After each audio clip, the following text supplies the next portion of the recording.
everybody. Welcome to another MCU episode of Games My Mom Found. I am Mike Albertin, and who thought it was a water truck with me tonight? Michael K. Hughes, thanks for thanking on me. Oh, dang it, that's like number 2. And you don't really get my quote, so I'm not going to say, I know, just giant Ant-Man. I mean, that's it. I told my brother we were doing this weekend. He's like, yeah, that has to be your opening quote, right? I'm like, yeah, pretty much. All right, and I'm going to introduce. We are covering the 13th MCU movie. God, what the hell was I thinking when I started this? We are covering Captain America: Civil War from 2016. It doesn't feel like it was only 4 years ago. It feels like it's way older than that. But when these come out a year, I guess it kind of feels that way. It was 3 of these, a year at the time. I can't remember if they went 3 a year at this time, at this year, or was it after this? Because they were 2 a year, and then they hit 3 a year. No, there's no way to know. I don't even know. They just really started firing things out fast. It always ended up being one kind of tentpole movie like this, and then a few side stories. The following year when it goes 3 a year. Yeah. This year was just Civil War and Doctor Strange in 2016. To answer your question. So, gotcha. This is definitely worth 2. This is like 2 movies worth of stuff. So grab some popcorn, kids. This might be a lengthy one. Yeah, I know. This is what it is. It's fine. It's a lengthy movie. Like, I've forgotten how long this movie was. Like, I was talking to Mike beforehand. He's like, I've been watching this for an hour, and I still have an hour for you. I was 48 minutes in. I still had an hour and 48 left, and it felt like so much had happened in that first 40 minutes. Nuts.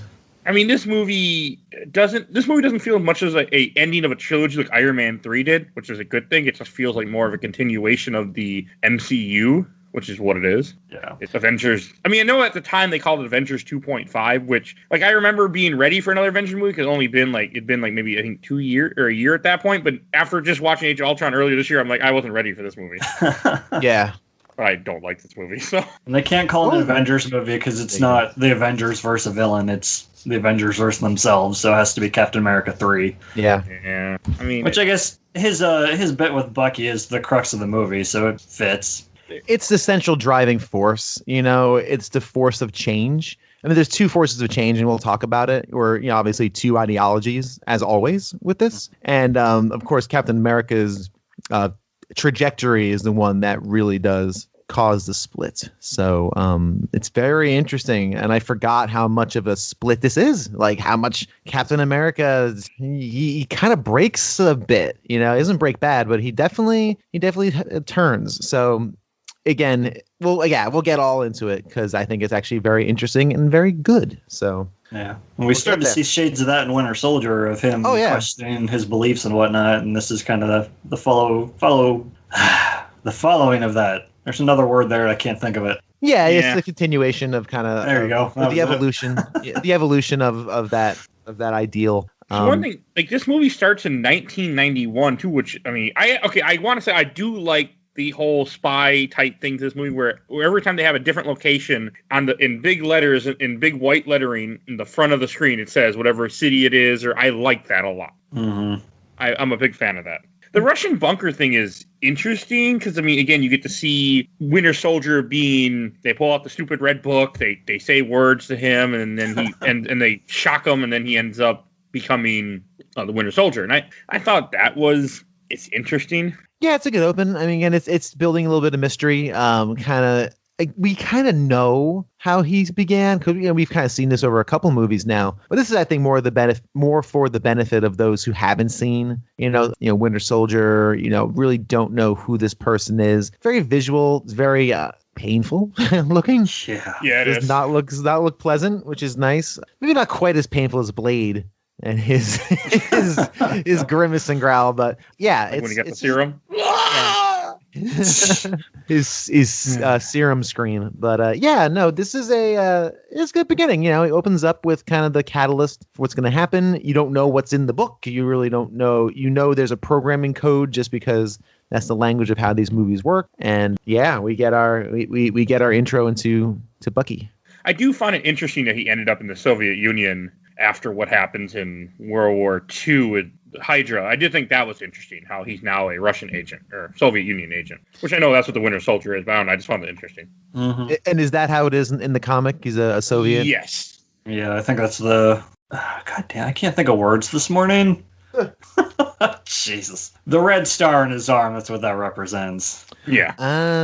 Okay. Yeah, I don't remember all the basics of Winter Soldiers. I never bothered to read the comic where he first appears, but I know that's what it's I know that's what happened. So I can tell you that much. Oh. Good radio. So everyone's like, okay. I don't know. I like Winter Soldier a lot. My first ever seen Winter Soldier, like the character, was in Marvel Ultimate Alliance before I didn't know the character existed. So, I mean, he's also not that old of a character. I think that was the same for me. Voiced by the over-the-top Cam Clark, of course. So, I mean, it's all right. Then it goes right to a car accident, which it's cool how they show it, but they show that car accident so often throughout this movie before they finally give you the whole story of it. Like, oh, you see this car accident, you see these people crash, you see him open up something and take it out of the trunk, you see the serum. I think then it jumps to the next scene. Right? Yeah. I think it does that a lot. Like, you don't actually get to see that part until way later in the movie when you finally find out what happened. Yeah, at the end where they bookend it with the car crash. Yeah, it's a very effective. It's head-on collision like that. Just a really tough. Yeah, it's just visually striking. And again, there's no context to it. It's just setting up this little scene. Someone gets into an accident, and someone comes to kind of finish him off. I forget if you see them finish something off. Obviously, they're not showing that hand yet. Don't see any. If I remember correctly, and I just watched this last night, you don't see anything. You just see him get the stuff out of the car. You don't see him beating anybody up. Yeah, he gets 4 blue bags of goop. Hey, Marvel loves their goop, right? Bright colored goop is super in this cinematic universe. So I mean, they don't explain what it is for a while. No, that's fine. Just building intrigue, right? Okay, then building intrigue. We'll go with intrigue. Maybe I was when I first saw this movie, and I didn't know where it was going. Now I'm just like, okay. Yeah, that's the problem with doing this. When you know what's going on, it's like you're piecing stuff from the end to this. Like, was it here that we saw it, or is it later? Yeah, I forget things because in this movie, I think, was I drunk when I saw this? Maybe I might. So again, I didn't remember a ton. I remember the big moments, right? But this I didn't remember, and it's very effective. It's like when Tony's talking later on about his parents dying. Like, I can't remember if he knew like that it was here that it happened. I don't know. I can't remember. They died. I couldn't remember if he talked about it in that scene. He doesn't talk about it in that scene, but later on, when he sees that road, he goes, "I know that road." So he knew that they died on this road, or he knew of it. My brain filling in the blanks. Yeah. So then I guess we jump to Lagos. Yeah, Lagos. Where is that city? Is that a city? I think it's a country. Oh, okay. Let's look up. We all have computers in front of us, y'all. There's no way to know. You'll never know. Hey, let me bust out the old atlas and see. City in Nigeria. City in Nigeria. Okay. There you go. Because Lagos is... Oh, yeah, no. I was skipping a part. I was thinking that we jumped... Or did I skip that part? Or isn't it after... Nope, I was skipping a part. Okay. So, yeah, we go to Lagos. Okay, I know it was Nigeria. I was thinking of the college scene, and for some reason, so I was in the wrong place in my head. Oh, I got you. Okay, so Lagos is interesting. I mean, this part makes me a little upset because I am... because of Avengers game, a big fan of Crossbones. And like when this first part starts off and you have Captain America, you have the Avenger team from the end of Age of Ultron, they're in the city, they're in kind of incognito, watching waiting for something. So yeah, they got one in the MCU disguise in air quotes of just wearing a baseball hat. That's it. You see a lot of baseball hat disguises in this movie. It's very funny. Oh yeah, I made notes of it each time because it's. I think it would. I mean, I honestly think that can work for some people. Yeah, it just because they shouted it out in Ant-Man and the Wasp, it always cracks me up whenever I see them do it now. It's very funny. It's kind of like but you have to sling it low. It has to be a low baseball cap. Yeah, yeah. Muted colors, usually kind of dirty, worn in. Yeah, it's pretty good. Not wrong. It's a very funny little trope that they kind of maintain. I don't know. I just really like this part. I think it's amusing. And I like the banter. I think part of it is that you don't get a lot of that in this movie where they're actually being like as a team. This is like, and it's also the one time you see this particular team being a team. I think that's another part of me that kind of sticks out because I like this team. I like Falcon, Witch, Captain America, Black Widow. Again, not enough Scarlett Johansson in this movie. Not enough. Yeah, well, there. We know you're a fan. Oh yeah, I still have that picture of all our hairstyles from each movie in my computer. There you go. So. This is good. We haven't seen any action scene of them as a team yet in the entire MCU, if memory serves. Yeah, because Age of Ultron, they break up and then this team forms, and then that's right. the end. So this is the only time you see them as a cohesive team, and it's good. It's reintroducing everyone, all the characters, kind of their skill sets and what they can do as they track down the target. This, of course, is what is the name of this person? I just kept calling him Skullface. Crossbones. Okay. He's from Winter Soldier. He's one of the goons in Winter Soldier that they end up rescuing at the very end. Yeah, that Falcon fights hand to hand at the end. Yeah, man, shut the hell up. He's the former homie of Captain America. He was on that side of the world, then he kind of broke bad. Yeah, fine. This is a really fun action scene. A lot of cool. Again, kind of a tech demo for what everyone's doing. For a lot of these action scenes, I just wrote highlights. I wasn't going to go. I didn't bother either. I'd be stopping it every 5 seconds because these things run. It was fast. Cool. I did like the action in this part when they fight as a team, and I like how you see a couple scenes where they bounce off each other and they work together. I really like this part. Mm-hmm. One note that I did put is that this team has no restraint. Like Sam is shooting people and shooting missiles. Cap rips the gas mask off the guy once they're in the infectious disease place. Like, are they trying to kill these guys? I saw that as with Cap at least it was like knockout gas. That it wasn't the infectious disease yet. They hadn't gotten to that. That was later. Yeah, that makes sense. Because all the scientists and whatnot are laying on the ground. So I didn't put that. Yeah, he wasn't trying to kill him. I mean, Captain America never really tries to kill anybody in this movie. Mm-hmm. Now, other characters try to kill people in this movie, but not Captain America. Oh yeah, in the go ahead. Like Sam, when the guys are shooting at him, he puts the wings up to block the bullets, and he sends 2 missiles down on them. I know. Those people are dead. I wrote that down too. I was like, you could have just opened with that. Like, it is pretty cool with him shielding himself with his wings and kind of firing away. But yeah, I was like, too much effort. Plus, they took a goofy-ass character like Falcon and made him truly badass in the MCU. I think I said that in Winter Soldier, too. He's fine. You say it again. It's been He's still not great. He's still not very good at the superhero thing. He's not good at much. I do like his little drone that he calls, what do you call him, Red Wing, I think it was. That was cute. He's in the comics, he's an actual hawk. Or Falcon. Yeah. Falcon, sorry. He's an actual Falcon in the comics, but in here they decided that'd be too dumb and went this route instead. I like it. Yeah, I do too. I mean, I can't have a weird Falcon guy running around. No, I'm not he would need his own backstory. He would need his own movie if it's weird Falcon guy from some planet. That's fair. Yeah, you just give him a backpack with wings and let's call it a day, and we'll make him halfway decent as a superhero. He's clearly the weak link in this group because you really only need one person. Well, you need 2 people in this group, really. Don't even really need Black Widow. You need Scarlet Witch and Captain America because Scarlet Witch is so OP. She is the Band-Aid the writers use for this movie. How do we get out of this? How do we get out of this scene? Oh, let's let Scarlet Witch do a thing with mind magic. Also, the best thing about her is her powers throughout the MCU change a little bit because even in the comics, her powers are just like the same thing you just said. Just whenever you need it this time, we'll just write it in. That's her powers today. Like it's not defined. Until they got to the point where it's like, she just warps reality, so she can do whatever she wants. Yeah, she's just the wild card. She's the Joker in the deck that you can just use whenever you need a link out. So, which is fine though. Whenever she's doing her mind manipulation or telekinesis, all that fun stuff, it's cool. It's visually interesting. Big things fall down and go boom, and I giggle and laugh. Oh, we kind of skipped over, but right before that, they start fighting where Crossbones gets into the building to steal the biohazard thing that they're all scared of. You have that cool. I like that scene with the battering ram where the guy's in the garbage truck. They're like, that's where that garbage truck's full, completely full, and the guy's got a gun. I like that scene. Oh, it's great. It's great. Yeah, it's a cool scene. Big thing slams into bigger object, flips over.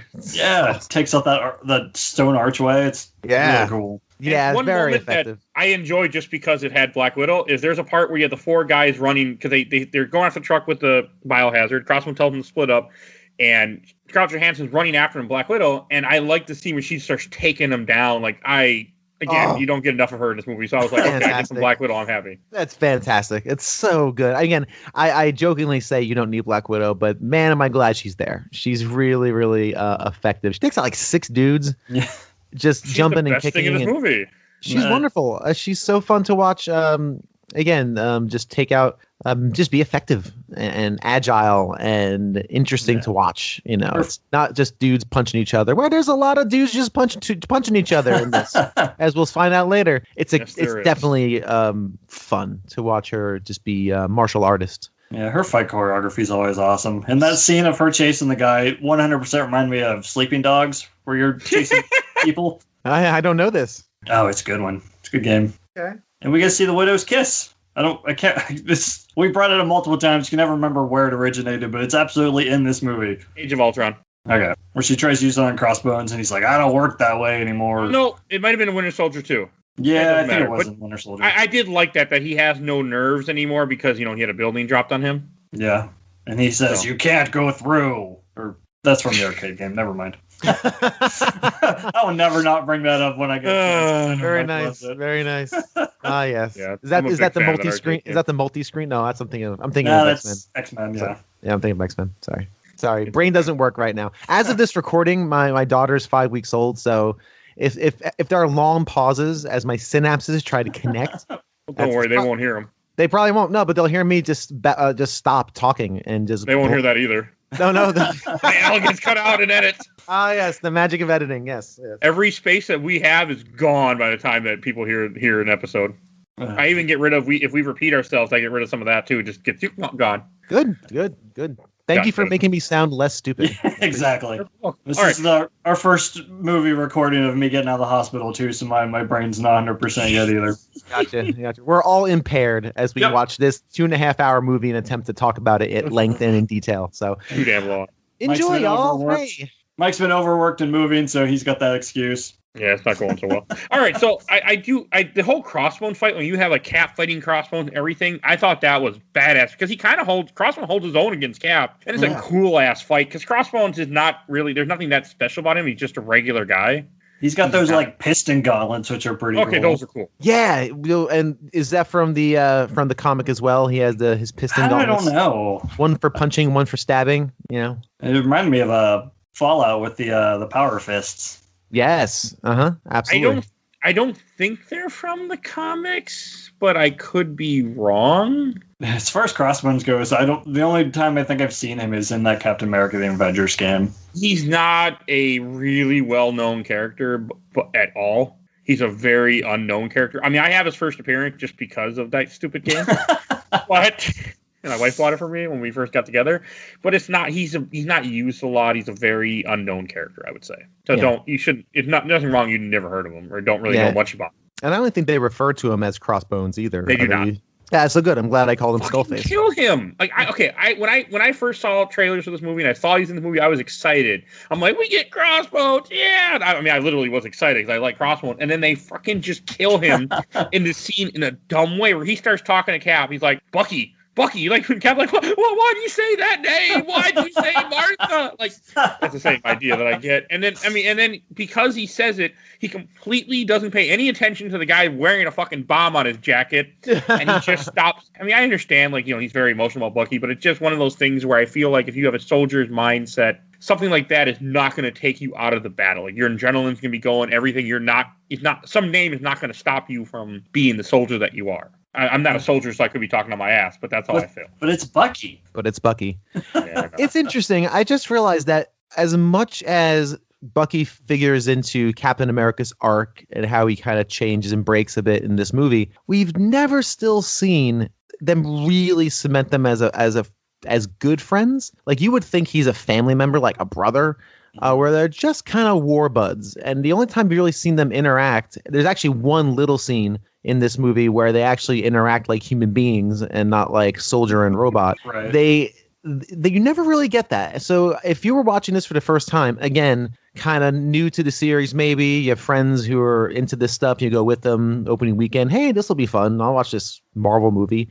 You're not really going to get a sense of why Captain America basically destroys the Avengers for this guy, like for him. Again, you'd think it'd be like a brother, a family member.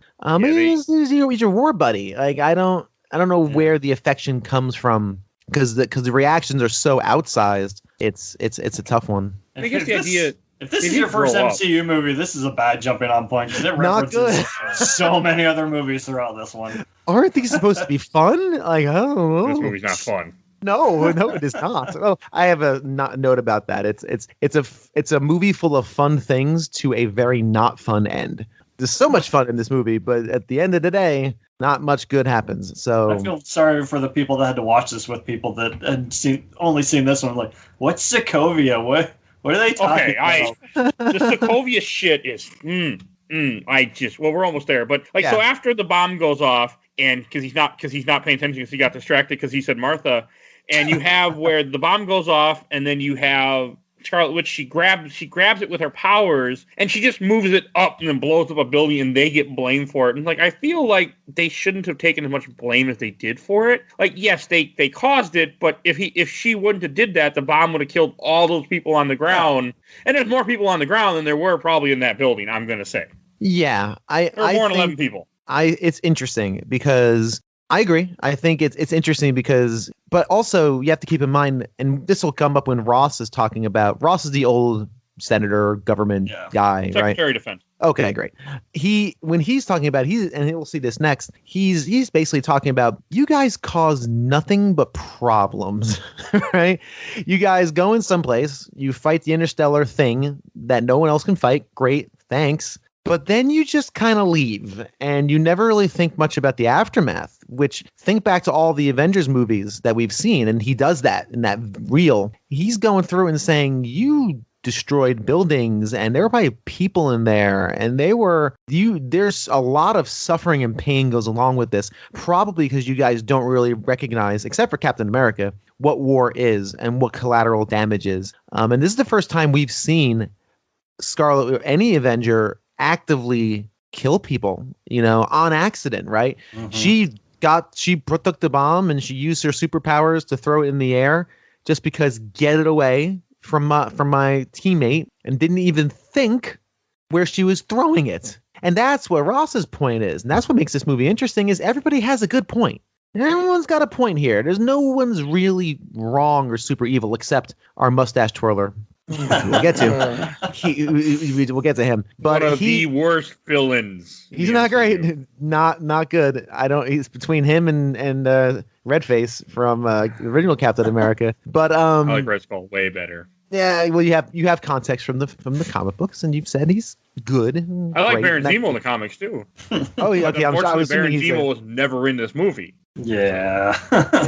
We'll get to that because I honestly don't have the context. But as far as this goes, I think it's extraordinarily effective for me, at least. Captain America looks at it and he's seeing it firsthand. Where usually he's got one goal, right? The mission, right?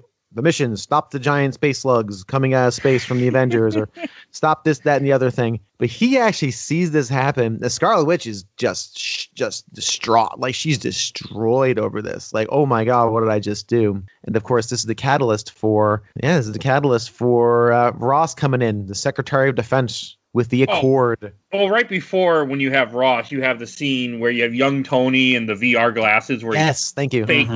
He's having like his fake him talking to his dad, like, oh, if only it went that way, where he's like, oh, I love you, Dad, or, they're not what actually happened. And then you have his whole speech. And I thought the speech part is interesting because the last time you see Tony Stark, well, it would have been Age of Ultron. Is Gwyneth Paltrow in Age of Ultron? I don't know. I don't think. No, wait, no. Yeah, because they're not, both him and Natalie Portman, Natalie Portman are gone because they make that comment. Yeah, Thor and Tony are jabbing each other over how great their significant others are. That's right. Yeah, that's what it was. So the last time you saw Gwyneth Paltrow's character was Beth Potts was in Iron Man 3, one of the best movies in the series. Shut up. Yes. I enjoyed it, not that much. I did enjoy it more than this movie. Better than Avengers, evidently. I mean, all right. I did for some reason. I know you did.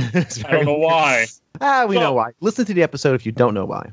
Please listen to the episode, even if you know why, just because it needs more. If you haven't listened to it before, and I don't know, the whole speech scene like that, where he has that where he says Pepper Potts and he gets all upset, walks away. He's like, I can't think about it anymore. I'm like, okay, I'll take it. But the hallway scene where he runs into this random lady who's just there somehow, there. She knew he was going to be there. Yep, and she had access to MIT's basement. The back door. Yeah, that's not. I was like, yeah.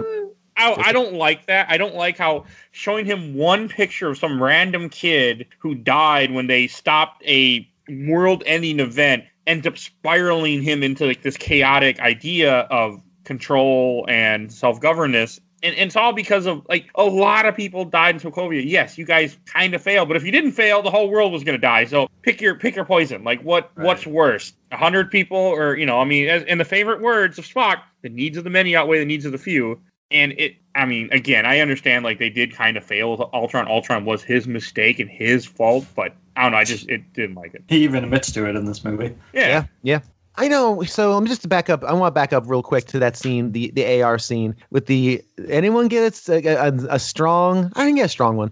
A medium case of Uncanny Valley with digitally de-aged Tony. Digitally de-aged Tony. Again, it's 4 years ago only, so it wasn't bad. I was looking intently because I watched this on my computer instead of a big screen, so I kind of leaned in.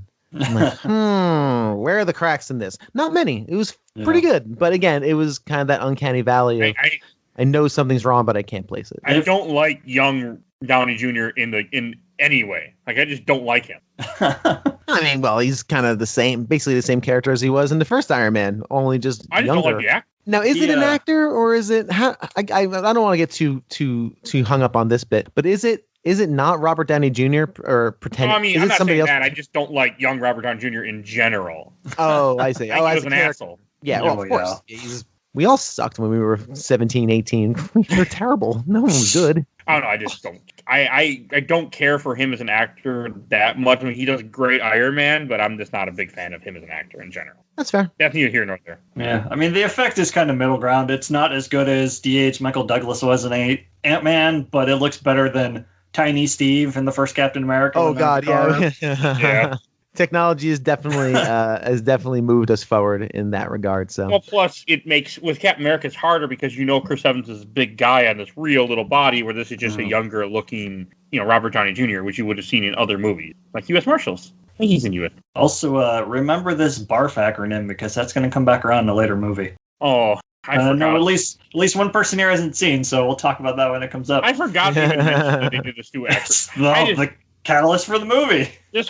Everything with that, with this whole part to me, I do not like. I do not like how one little, one little picture of somebody shows him ends up having him spiral. Which again, it's because he has more conflict going on than he's acknowledging. That this is able to set him off the catalyst to do so many bad decisions. I don't know. It just. Well, you know what he needs to do? He just needs to build something. That's it. He built something. Snap. You're good. Get over it. Just build it and get over it. Move on with your life. That movie.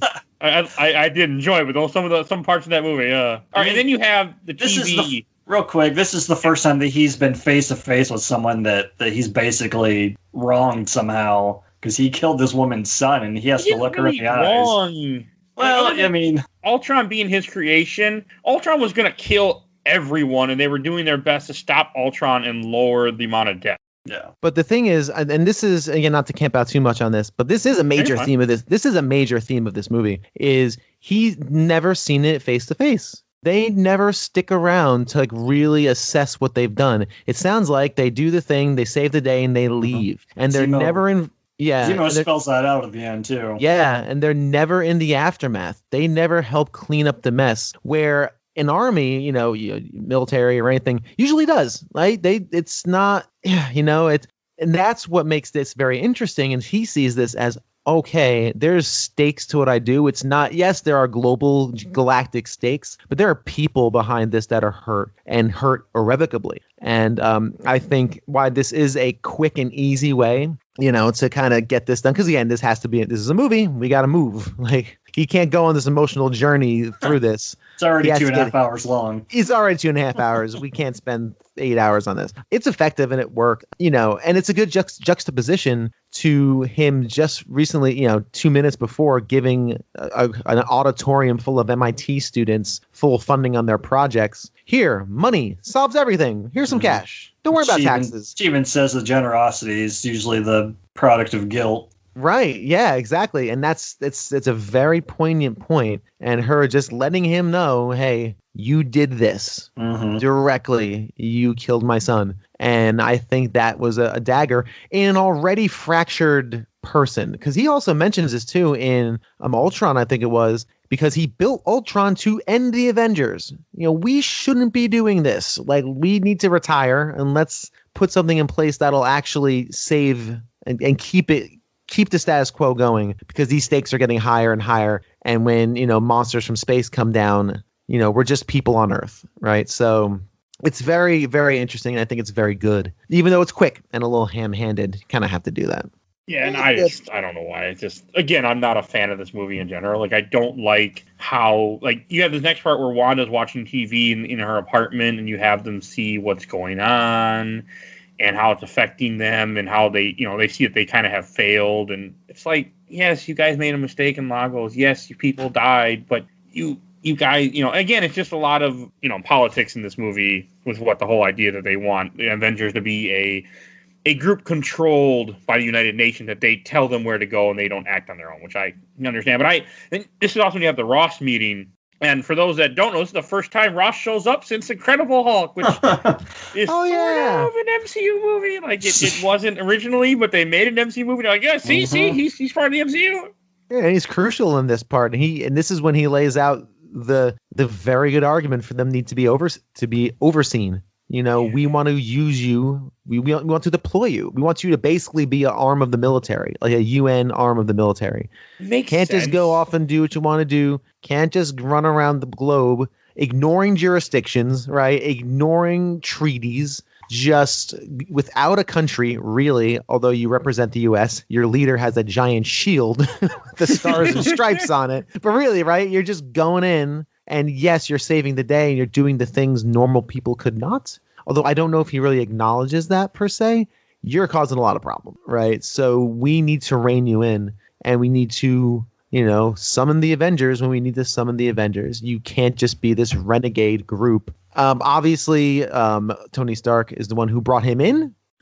Because I think that, again, that was that catalyst for him to realize, no, we need these regulations and rules. Very interesting turn from Mr. Maverick, does whatever he wants, into this guy that says, no, I need someone to hold me to a leash. Of course, Captain America is like, we need to be autonomous. We can't be under a government that's probably going to have ulterior motives, which of course they're going to, because it's a government. They want to control. That's the whole point. So the two ideologies are set. It's pretty close to how it happens in the comics. The actual Civil War is the New Warriors are fighting a villain team, and a villain named Nitro blows up a school bus full of kids, and it basically comes down to S.H.I.E.L.D.'s like, we need to keep track of you people so this kind of stuff doesn't happen again. And it's the same thing where Tony's on board and Cap's against it, and that's what causes the split there. Yeah, it's a very interesting battle of ideologies where it's now what we've started in Avengers. This battle between Captain America and Iron Man we've been building towards this. It's years in Age of Ultron now. References to it. They've always had a shaky alliance when there's a greater good to strive for. But they are opposite sides of the spectrum as far as where the direction of the team should go. And as the two figureheads of it, that's where this schism begins. And again, both have very good points. They do. They have a good point, right? Yeah, I like Cap a lot in general, I think. So that makes me less like what happens in this movie. Cap is ultimately, again, I hate saying Cap is actually right, because in this movie, he actually ends up being right-ish, just going about it the wrong way. Becoming a criminal and everything else that happened. Like, I mean, I understand the point of the Sokovia Accords, and if it was real life, I would agree with it, because you wouldn't want to have people being free. Also, to Mike's point with Civil War, they're taping it when it happened. they have a reality TV show. Right. Because, that reality TV shows hosts, they know best. Ooh, do they know best? So it's one of those, like, if that's another thing that has that whole Civil War conflict of why everyone gets upset in the comic because they tape it and broadcast it in live TV when it happens. Right. They kind of fuck up. But this movie does take a really dark... So after you have the Sokovia Accords, it takes a really fucking dark turn when it goes to Cleveland. Like, I remembered this bits and pieces of this part, but not everything. I just, so you have Baron Zemo, who's the actor playing Baron, you find out to be Baron Zemo, ends up getting into a car crash outside this guy's house. This random guy pulls out a gun. He's all like, nervous, and guy's knocking on his door. Hey, let me in. We can deal with it ourselves. We don't need to get the cops involved. And as soon as he says cops, the guy's like, no, police, no. And then he lets him in and he punches him in the face. And I'm just thinking to myself, if you're some Russian agent or something, maybe you'd be a little smarter about how you open that door. I mean, he's a few decades removed from everything that happened in Russia. So because the giant thing said 1991 in my face, and I was like, oh, okay, well now I remember what the year this is. Thank you. That's another thing that bugs me about this movie, but we will get there when we get there. But this whole because the whole thing with him going here is he's trying to get mission report. Oh, God. Okay. December 16th, 1991. This part frustrates me. So he goes in the house, he ties up the guy, he puts him in a fucking sink upside down, turns the water on, so it's constantly just filling up towards the point where he's going to die, and he keeps just saying, mission report, whatever the hell Mike just said. And I'm just like, God, can't you ask some other questions? Can't you say something else? Like, tell me mission report, tell me. Like, I'm like, oh, God. Like, he's not going to tell you. And the mission report is basically... The mission report is basically the code to activate Winter Soldier, right? No, this is what happened to the car crash at the beginning. That's what's so stupid is that all he's trying to figure out is the car crash that he knows happened that kills Tony Stark's father, and he wants the evidence of it so he can show Tony later on in this movie so they can fight each other. Gotcha. I would have been okay with him trying to figure out how to control Winter Soldier or something else. All he wants is one fucking mission, and it irritates me. This is a very long road to get what you want, right? He's taking the long way home. As my mom used to say, we're taking Perkins' way, which basically meant we're going to go the long way, which also meant I don't know where I'm going. How do I get to where I don't know where my destination is. We're going to take Perkins' way. I don't know who this Perkin is, but I don't like his style. He's got to get, and I got time. I ain't got no time for you to lollygag in the forest of Pennsylvania. Let's get to the candle shop. Anyway, that's the thing though. My mother-in-law and my mother both like to take long ways for stuff. They'll take the roads that they know. Or me, I'm just like, my GPS said this is fastest. We're going this way. That's right. I have a robot that directs me. That robot robot time and whatnot. Indeed, there's no wanderlust in me. Did you like this sink scene where the guy is slowly about to die? Because I hated it. Even though he's clearly above the edge of the sink at one point, and then somehow he's underneath all the water. I know. I thought he was going to move him. He doesn't move him. They just, move the sink. Yeah, it's like the sink is full. Like, it's clearly full. It's funny. I couldn't remember. When I first saw him dangling, I'm like, is this waterboarding? Because I've heard of waterboarding, but actually, is this it? Because I don't know what waterboarding is, clearly. I think that's where they put, the sack over their head and they drip the water on them until they go insane. Yes. Oh, they don't drip the water. They drown you. They put the bag or a cloth over your mouth. They tip you kind of upside down to your slant. They pour the water over you. So it's you start drowning. Then they stop and they keep doing it. That's what waterboarding is. Yeah, that's not great. So I didn't know. I don't think that's waterboarding. So anyway, so this murder. Yeah, this murder technique is horrifying because this water is going to now enter your nostril like it enters a drain. Why doesn't he just? I don't know. I just felt like it was just unnecessary, unnecessary to show. I mean, kind of felt like to show you him being a villain, but I guess he was a special op. So Kill Squad. Still fail to see how Tobey Maguire's older brother here was able to get this big Russian dude upside down. It doesn't seem like he'd be strong enough. I just thought of that. Like, how'd you heft him up there? Like, is there a pulley in this guy's ramshackle house that you can just kind of use, leverage? I just literally thought that as you were speaking. Yeah, that's weird. This dough-faced boy, who's actually a very good actor. I think he plays this role beautifully. I mean, the role isn't, I think, great, and the character itself isn't great, but his performance is very good. Daniel Bruhl, he's most well known. He was in Inglourious Bastards. He plays the Nazi soldier who shot 85 people from one bell tower and gets a movie made about him. If you haven't seen Inglourious Bastards, it's very good. That's a good movie. It's very good. So he that's what I remember him from mostly. He's a very good actor and plays this role very well. To effect, but not his fault. But yeah, this is weird. This is just very unsettling, and I did not giggle and laugh because me and Water don't like it. I'm not a fan. So it wasn't a chuckle fest for me on this one. Okay, it's probably one of the darkest scenes of this movie for me. And then you have the Avenger meeting where they're talking again about signing the Sokovia Accords, and this is when Cap gets the text message saying that she died in her sleep. Yeah. And I where he ends up going to London because Peggy Carter died after all this time. I mean, I thought that was kind of a cool little scene. It felt like you didn't really need it, but I guess it was more to break down Cap to show that he has nobody left from his past other than Bucky. I feel like that was the only really point of it. Well, I mean, she's been in each of the other Captain America movies to some degree too. So but I still don't think on that. I mean, you're not wrong. It's a very roundabout way of him realizing the secret agent lady friend across the hall was actually Peggy's niece. We're gonna get there. Yeah, it was like Peggy. Oh yeah, there's a. I'll scream when we're all I think on the same page of this nonsense. Yep. So yeah, without even saying it.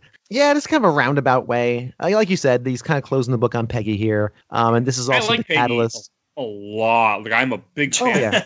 We know. With the character, I mean, you haven't seen Angie Carter yet, which someday I will again. But I mean, she's such an awesome character, and in this, just I don't know. I mean, I understand the point of it, but it just felt like more to break down Steve. But that scene where Black Widow shows up to see Cap, she's like, I just didn't want you to be alone. She's like, I know you're not going to sign, and she just hugs him. And again, I'm like, oh, I love Scarlett Johansson in this movie. Yeah. And I mean, again, I don't blame them again for him not signing, but just the way that the records go, and just because they don't sign it, they become villains so quickly, kind of bugs me too. Because again, it's a reach out to Civil War, where in Civil War, the comic, the whole idea is that when you sign these accords, but you sign the thing, your secret identity is out there for everyone to see. And a big thing in the comic is that if people knew Peter Parker, they're going to go kill Aunt May. They're going to go kill Mary Jane to get to Peter Parker. Right. And that's the whole idea. But in the MCU, they couldn't really go that route because everyone knows who everybody is. Yeah, they're celebrities. Yeah. And just to back up very quickly to that to the Peggy scene in the funeral, it really does also galvanize Captain America in his decision, right? Because I think at that point he was still kind of wavering, like Tony's got a point, but then the niece gives this speech basically saying no, stick your guns into the ground or stick your feet into the mud, whatever. My aunt stood for what she believed in and never gave an inch, and he's like, gotcha. Movie. Oh yeah, you're talk right. About that speech too. When the world tells you to move, you plant yourself like a tree and you say, no, you move. She stole that from Steve. That's from the first Captain America movie. Oh, yeah, you're right. Yeah, he's right. Oh, cool. Oh, and it's in the beginning of the Avengers game, and it's a really awesome scene. So if you haven't seen that, check it out. Neat. Oh, cool. Okay. I forgot. I was wondering why it sounded familiar, but I couldn't remember where. And she looks at him like she... Yeah. And why is he sitting in him? Yeah, and question, why is he sitting in the front row with Falcon? Like, shouldn't you be like mid-back? You're not a number one family member in this group. Like, you're out to dance with her back in the 40s. But you're a third rower. Like, you're a third or fourth rower. You're not immediate family. Didn't she have kids? If I remember right, in Winter Soldier, they talked about she got married and had kids. Yeah, she has kids. You're right. Why the fuck is he in the first row? Why in the first row? It's the first like, what? This is reserved for family, and he's like, I'm a main character. I'm allowed to sit up here. So, mind the six, sir. He kind of like he doesn't have the shield on him, I guess. Now I'm super silly, but he'd be like, do you see this face? This handsome face you've seen on TV 1,000 times? He pulls a Robin Hood Men tights, pulls out the script. It says here I sit in the front row. Oh, okay. Oh, well, all right, cool. After you, Usher just leads him in, front row corner. Yeah, you're right. It's funny. I also thought this is not, again, I don't want to linger on these things. We have a lot of pages of notes to go through. Lots. But I had to think when he was helping, carry the casket, pallbearer, I guess, carrying the casket in. I just thought, he really could have just done it himself. Like, imagine if everybody was in front of him. He was just kind of like carry this whole casket up the aisle very comically. Not wrong. Of course, you cannot do that, but because that would be silly. But it made me chuckle during a very sad scene. It might have made me enjoy the movie a little bit more. No, it would have obviously been silly, but I couldn't help but think, he could just handle that himself. He could probably just toss it through. Risky Business. I've never seen Risky Business. This is the second time somebody's brought up Risky Business in this week in my life. You don't have to. Just know. I never am going to. I'm going to keep it that way. I've never seen it. I have to. All right, enough of that damn crap. So, God, what the hell was the next scene? I can't even remember because my notes aren't pulling up like they should. On to Vienna. The signing. Okay. This frustrates me because I'm going to go a little deep here for a second. So we go to Vienna. You have them signing the accord. The United Nations get involved, and this is the first time you get to see Chadwick Boseman in this movie. Yep. And we are recording this in October of 2020, late October. And this just hit me a little bit. 2 months.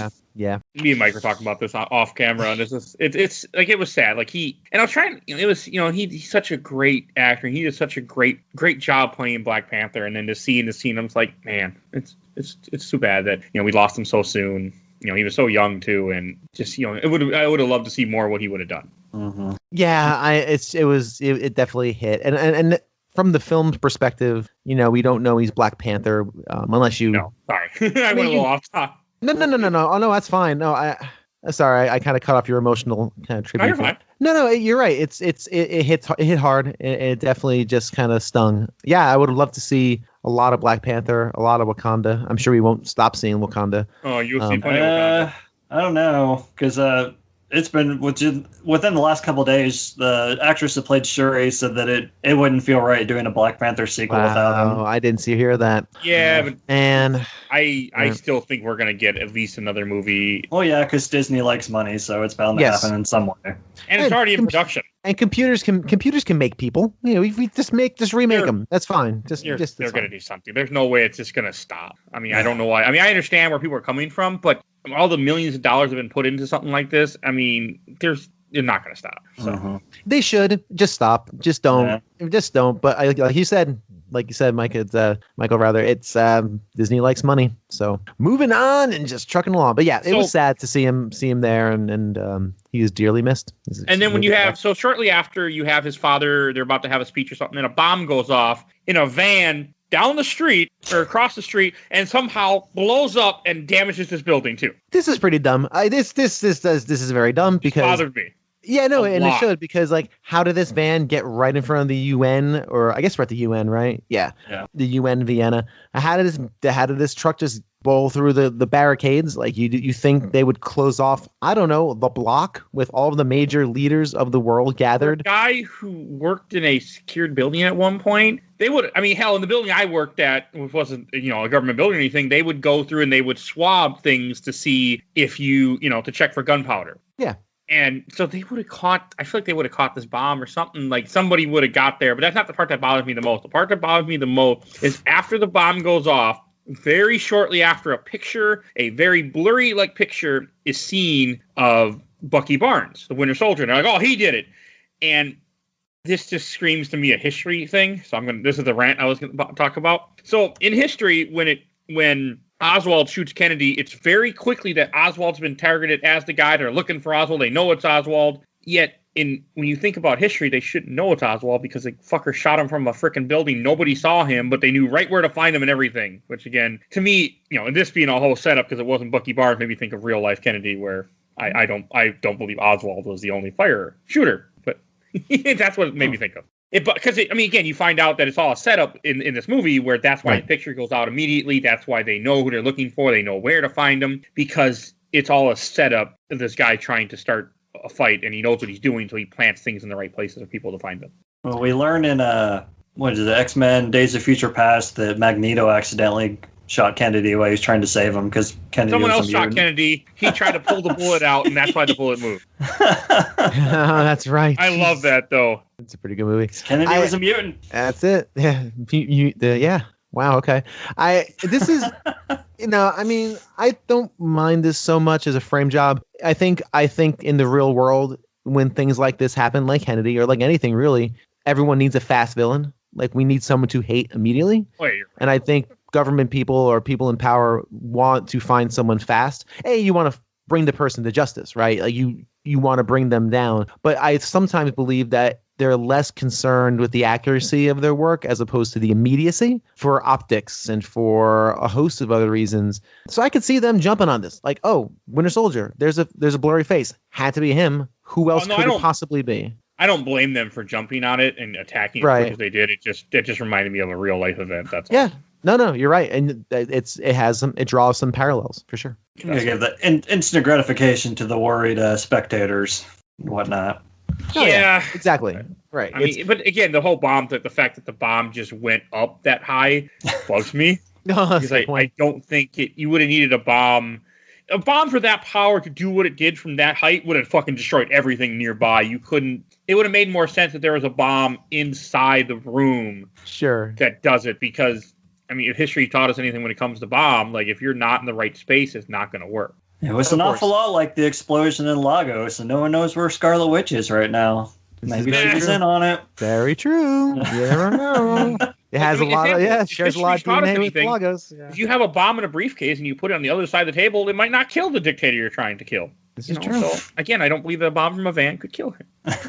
Unless they were all meeting up in the Starbucks on the first floor. Yeah, I think you have a very fair point. That's a good point. I mean, again, this is kind of a movie, got a movie sort of thing. I know. You get that tearful goodbye as the king of Wakanda is killed. Whew, this is the line that hurt me with Chadwick, where he says, "In my culture, death is not the end." That hurts. I love that too, because he plays that beautifully, because again he's talking with Scarlett Johansson, and he delivers that line. She goes, he's like, death's not the end. He kind of explains their version of the afterlife, and that sounds very peaceful. He goes, my dad believed that. I don't. He is like, he goes, and that is such an interesting turn. That's when everyone in the theater goes, oh boy, he's going after Winter Soldier, and he's not stopping for anything. You've let loose a literal Black Panther. And then he finds his costume, which I guess he keeps on him, within arm's length, because that's how that works. And he does I want to say, in general. Yeah, well, at this point, T'Chaka would be the Black Panther, and then he kind of takes up the mantle as king. Right. He puts on the ring. He puts on the king. Yes, but I think he was the Black Panther beforehand, anyway.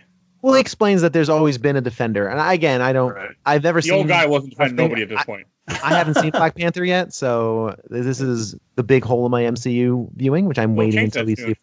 We will. A few months. Yep. But anyway. It's tough. It's a tough scene. So this is when they go to Bucharest. So Bucharest is in Germany, right? Oh yeah, because they're all police that are chasing after him. Romania. Romania? I looked it up last night. I'm like, where is this place? At least somebody's doing that for this. Someone's doing their homework. Thank you, sir. Real quick, in the Vienna scene at the end, we get Cap in the baseball hat and sunglasses. Yes, we do. He's talking to Black Widow. Yep. It's no wonder no one saw him. I mean, I honestly think that can work in real life, that people don't pay attention to something, that if people look a little different than you're expecting. Plus the idea that since he's a celebrity, you wouldn't be expecting him to be where he is anyway. I would, in my opinion. 100%. I would never bring it up again if they had some random bypasser come up and be like, hey, you look like the guy that played Human Torch in that Fantastic Four movie. And I would drop it. Like, okay, you win. You win, movie. Very good. Yeah. You win.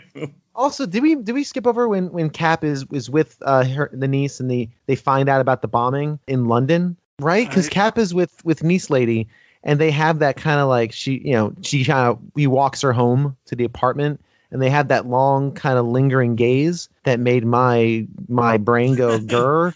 I didn't write that down in my notes. What are you doing, movie? Hey, it takes place in the middle of the Vienna scene.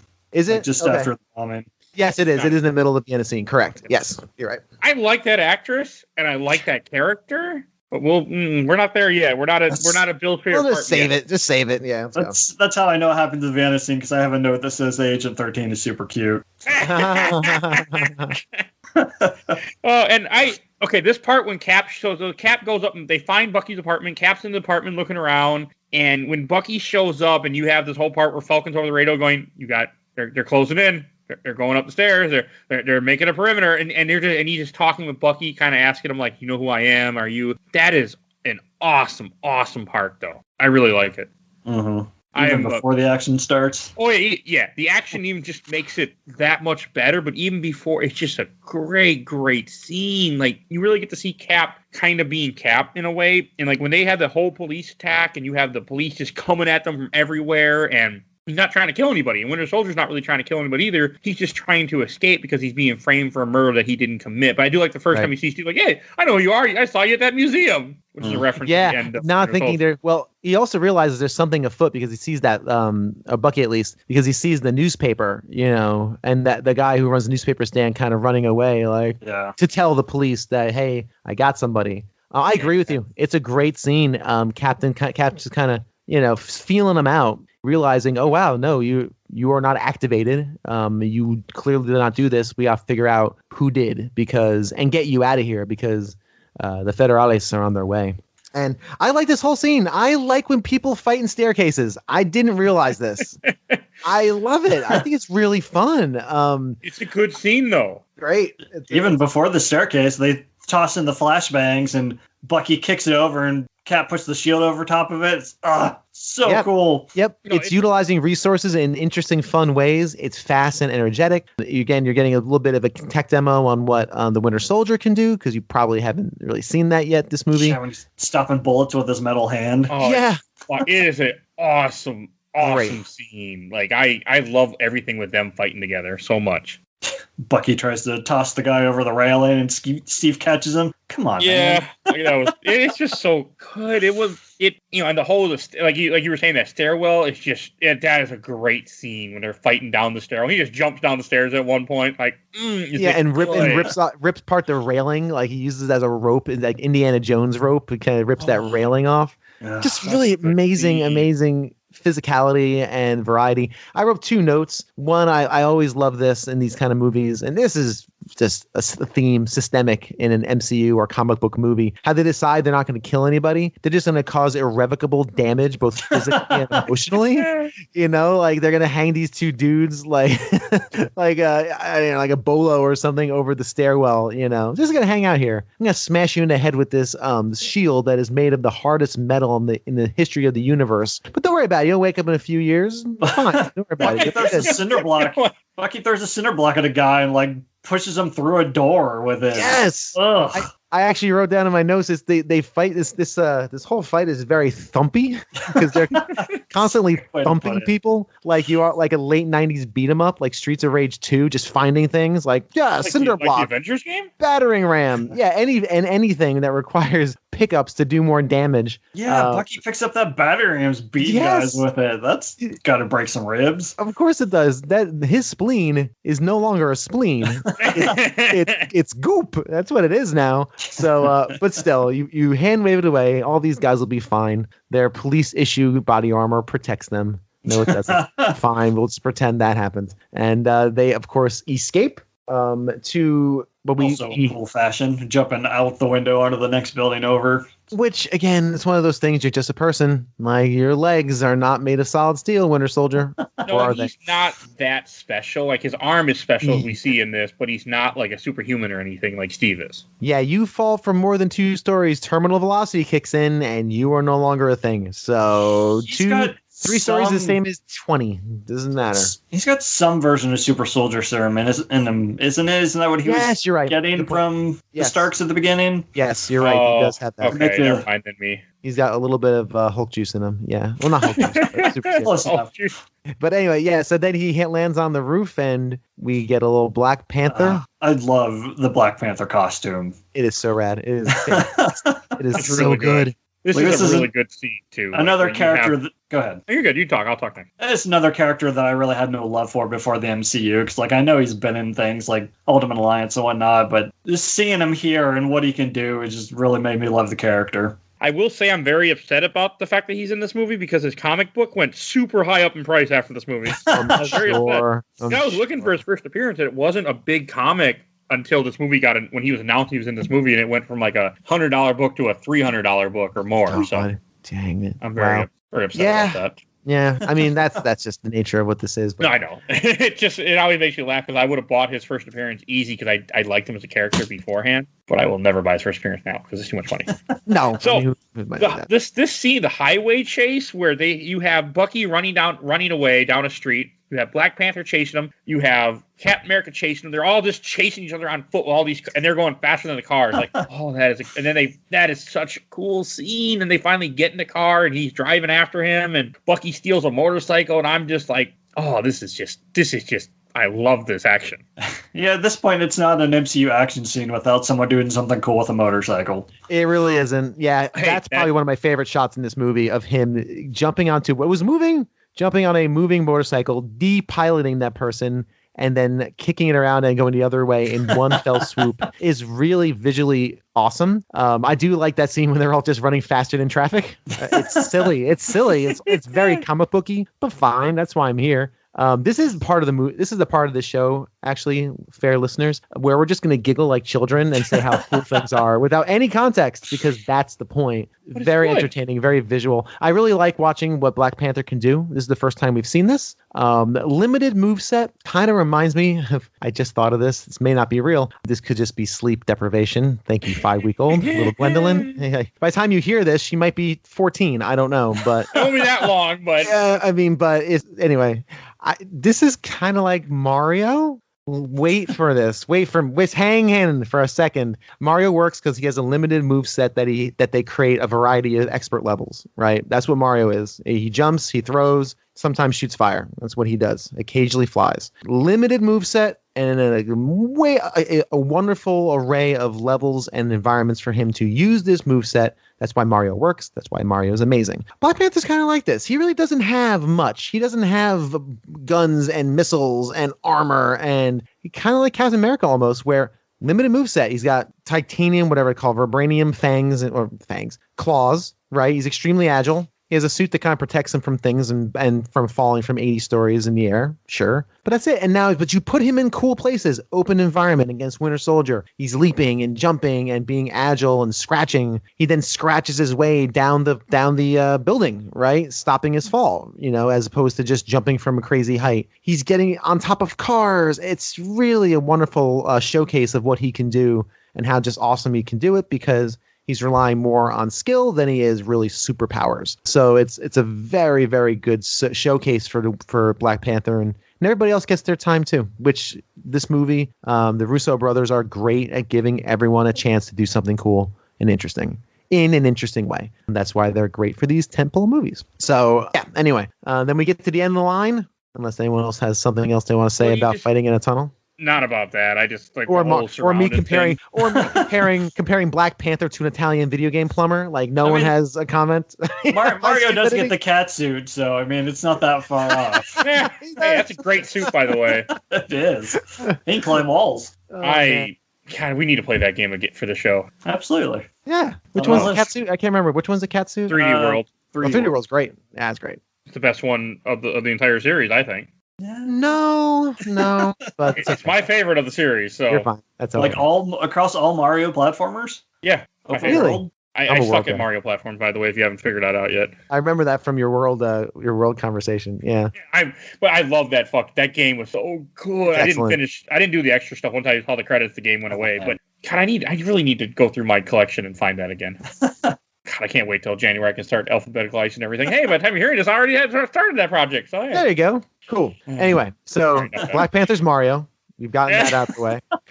So when they get surrounded, I like the scene when they arrest Captain Black Panther and Sam, which makes sense because since they didn't sign up, they're technically villains at this point. So they didn't sign up for the Sokovia Accords. I like this, but I gotta say that the scene right after this, irritates me. You have Vision cooking. So I want to point out real quick, I didn't bring it up in the earlier scene. Every time Vision wears clothing, it just looks weird. I like Vision. I really like it. I think it's great. Not in the MCU. Interesting. I'm not a big fan of Vision in the MCU that much, because the only reason I like Vision is because of that Avengers game, and that and it's just I mean, again, Vision's fine. It's just he plays a character. Hawkeye is really my favorite character, but unfortunately, the Hawkeye I like doesn't exist in this movies. So I get Jeremy Renner with a bow instead. But it's just the whole Vision cooking. Like, I understand the point of the scene is to show him being a real person, kind of, in a sense, or trying to become a real person and trying to, like, you can see the beginning of the budding relationship between him and Scarlet Witch, which is a little odd, but at least they're doing it right. They're not just like, oh, I love you, kiss, kiss, kiss. We'll never see each other again. Like, it's not that. So I'm okay with it. But it's it's interesting. And then you have where Wanda wants to leave to go get something for dinner, and he won't let her leave. He's like, I think you should stay here. And he phases through like the table or something to stop her. Like, I like that. Mm-hmm. Mm-hmm. That was super cool to me. It's fun. I like that, his little throwaway. Well, we can get pizza, like, because he doesn't know what that means. He's just a robot, but he knows that's what people do. And if he doesn't like food, and she kind of understands, yeah, you're here to keep me here. I like how so hard. Yeah, I like how. Yeah, I like her a lot as an actress too. I think Elizabeth Olsen is the best of the sisters. But is she an Oculus, Mike? Oh God, I'm not sure. I'm asking you. What is an Oculus? What is this? It's a horror movie. Horror movie, yeah. Oh, okay. I don't know. I think she's okay. I'm gonna look it up real quick because I know it's off top, but I have to answer my question, and I must know. You should watch it someday, Bill. It's a really, really fucked up psychological movie, a horror film. Does not appear to be the case, according to IMDb. Maybe I'm thinking of a different film. This is going to be... Yeah, no, I don't think this is the one I'm thinking of, because it's one about a mirror where they see a mirror and they see things that are happening that aren't real, and they start freaking the fuck out. And like, there's one part, spoiler, but I'm going to say a small part to a movie that's not going to make any sense to most people. She starts eating an apple. It's okay, we don't know what movie it is yet. Anyway. It's not an apple. So Elizabeth Olsen, apple, horror. I don't know. God, I could have swore it's her. I gotta have this answered. Oh, I'm not going. So you know what? I don't think it's her, but I give up. I can't figure it out. I thought and we're not. The worst part about this is look, we're not helping. We're just we are literally sitting here on a microphone listening to you flounder. So I'm looking on IMDb. I'm not seeing anything. I'm not. I'm just sitting here listening to you flounder. I'm sorry. I feel so bad now. Sorry. I've killed your bit. I'm sorry. Okay. You know what? I'm gonna Google horror movie. She eats a light bulb. Let's see. She was in a horror movie called Silent House in 2011. Yeah, okay, I found the scene of the movie I'm talking about, but I can't fucking figure out what movie it is. It doesn't say what movie it's from? No. Why would you do that? Why would you do that? I was right. It is Oculus. Maybe avoiding a takedown, whatever on YouTube. Not listen. It must not be her then. No, it's not Elizabeth Olsen. That's why. It looks like Elizabeth Olsen. It's not Elizabeth Olsen. Here's the damn cover in the chat. The movie is called Oculus. It came out in I don't know what year because I'm failing terribly at this, but it was Oculus. Okay. It's a really good horror movie. I don't know who that actress is, but she's pretty damn hot. But things don't go... It's a horror movie, so things don't go well. Let's just say that. You don't even like horror movies. What are you doing watching it? Seriously. Since you asked, I will tell you. My ex-girlfriend... Well, actually, my wife currently loves horror movies. My ex-girlfriend was really into horror movies, too, and she got me to watch this movie randomly one night, and I did, and I don't know why, and then I don't watch horror movies anymore. But yes. Oh. It's super fucked up, and I never want to see it again. But I remember it being a good movie, but it will fuck. Karen Gillian, that's who. Yeah, let's just say that actress is Nebula, dude. Okay, I think we should talk about Civil War again, huh? After 10 minutes of that crap. So let's steer that ship. Still with us. Ding, ding, ding, ding, ding. Let's steer it on back. Also, you have. I wrote down they go to Berlin. You have a van ride. The van ride was funny when they're just kind of going back at each other, making jokes like, "So, Jill wear a cat suit or something?" I forget what else he says. So you like cats? Yeah, it's funny. Most of the clips in this movie come from Sam. Yeah, I like Sam. Movie. I think they expanded a lot on his character, and they made him such a better character than Falcon would have been before MCU. They make him a better character because he's not a great superhero. I don't. I mean, I'm not a fan of him. He's kind of replaced Hawkeye as my least favorite person. Although I do like him in this as a character. So Sam as a character, Hawkeye. See, Falcon as an actual character. I don't know. I don't think he provides much. He's kind of the air support guy. I guess you have to have him again, air support. But I don't know. I think he's easily bested by everyone, including an ant and a 16-year-old teenager in a Spider Axe outfit. So, I mean, I don't know. It's we haven't even gotten there, I just realized, yet in this episode. No, we haven't. It's going to be a while, so let's we're close to the so 16. This is where you first have Everett Ross shows up, too. And for those that don't know, Everett Ross is from the comics. I like Everett Ross. He also plays a big part in Black Panther. It's also the one who brought who did he play in Lord of the Rings? Bilbo? No, he plays Bilbo in The Hobbit. Yeah, that's what it was. Okay. He's also Watson. He's Watson from the BBC Sherlock show. So he's Ross. So who is the general guy's name? Also Everett Ross. Is it really? Ross. Damn it! I knew this was the case, and I don't like this.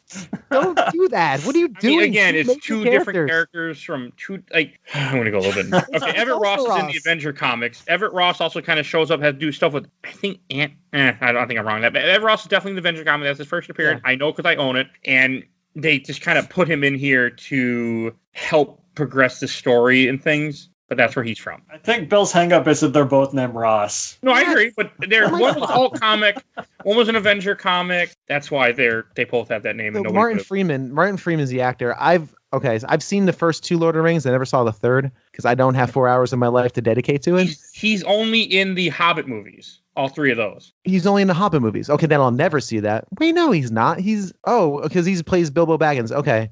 In the Hobbit. That's only in the Hobbit movies? That's not in the Lord of the Rings? No, not in the one that you're talking about. Okay. All right. Well, whatever. I know him from Sherlock because, as you are all going to learn when we do Doctor Strange, I am a bit of a Cumberbitch. I adore Benedict Cumberbatch. I think he's fantastic, and I will follow the man to the end of the earth. And Martin Freeman is wonderful in Sherlock. That show's great. It's fantastic. He is extremely good. So, yeah. I've never finished it, unfortunately. Neither have we. My wife and I got to the last 2 episodes, and we just never finished it. Series 4 isn't fantastic. But okay, I did some. I watched the first couple seasons, and there weren't any more on Netflix, and I fell off of it, and I never got around to finishing it. It's good. If you haven't seen it, go check it out. Sherlock's fantastic. Want to. It's great. I really do. I just don't. Oh, that was for the listeners. My wife is. You care what I want. And my wife is super into Sherlock Holmes as a character, and the Sherlock Holmes movies are also very good. Robert Downey Jr. bringing back the connection to the MCU. Good. I never saw They're both fine. The first one's better, but the second one's fine. I just never seen it, so I can't. Yeah, it's good.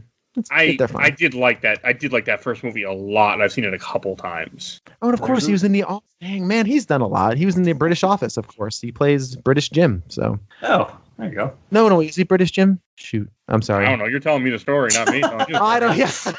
No, leave me floundering as we. I was ready to take it as gospel. I'm like, yeah, okay, that sounds good.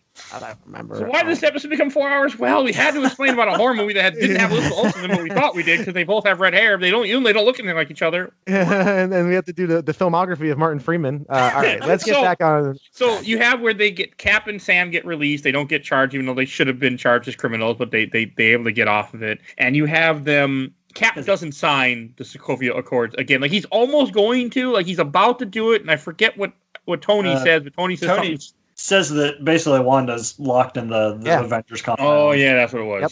He finds out Wanda's locked in his compound, and he's about to sign it. And he says, Cap's like, some safeguard. I think Tony was like, yeah, you're going to need some safeguards. He's like, okay, a safeguard. And then all of a sudden he finds out, and he's like, this is the problem. This is the problem with your plan. You're locking people into your, and of course, Tony hand waves it with, he's like, look, it's got a movie theater, a screening room. It's got all this cool stuff. Cage is still a cage. And it's not quite Guantanamo. And you're right. Cap is like, cage is still a cage. This is not right. See, prove him a point. And says, nope, not signing it. And he's both are kind of right, but Cap is more right. Since this episode is full of rants, I'm going to add another one. Go for it. Fire away. I know somebody, I'm not going to go into details here, but someone that I knew was in a very bad relationship, and it was kind of like that, where they had a nice, it wasn't that nice, it wasn't a freaking Avengers Mansion, but it was a nice place, but it was still a cage because this guy didn't want her to work, he didn't want her to get a license, he didn't want her to do nothing but stay home and be there with him, and he didn't work either, so that's interesting how that worked out, but that's another thing.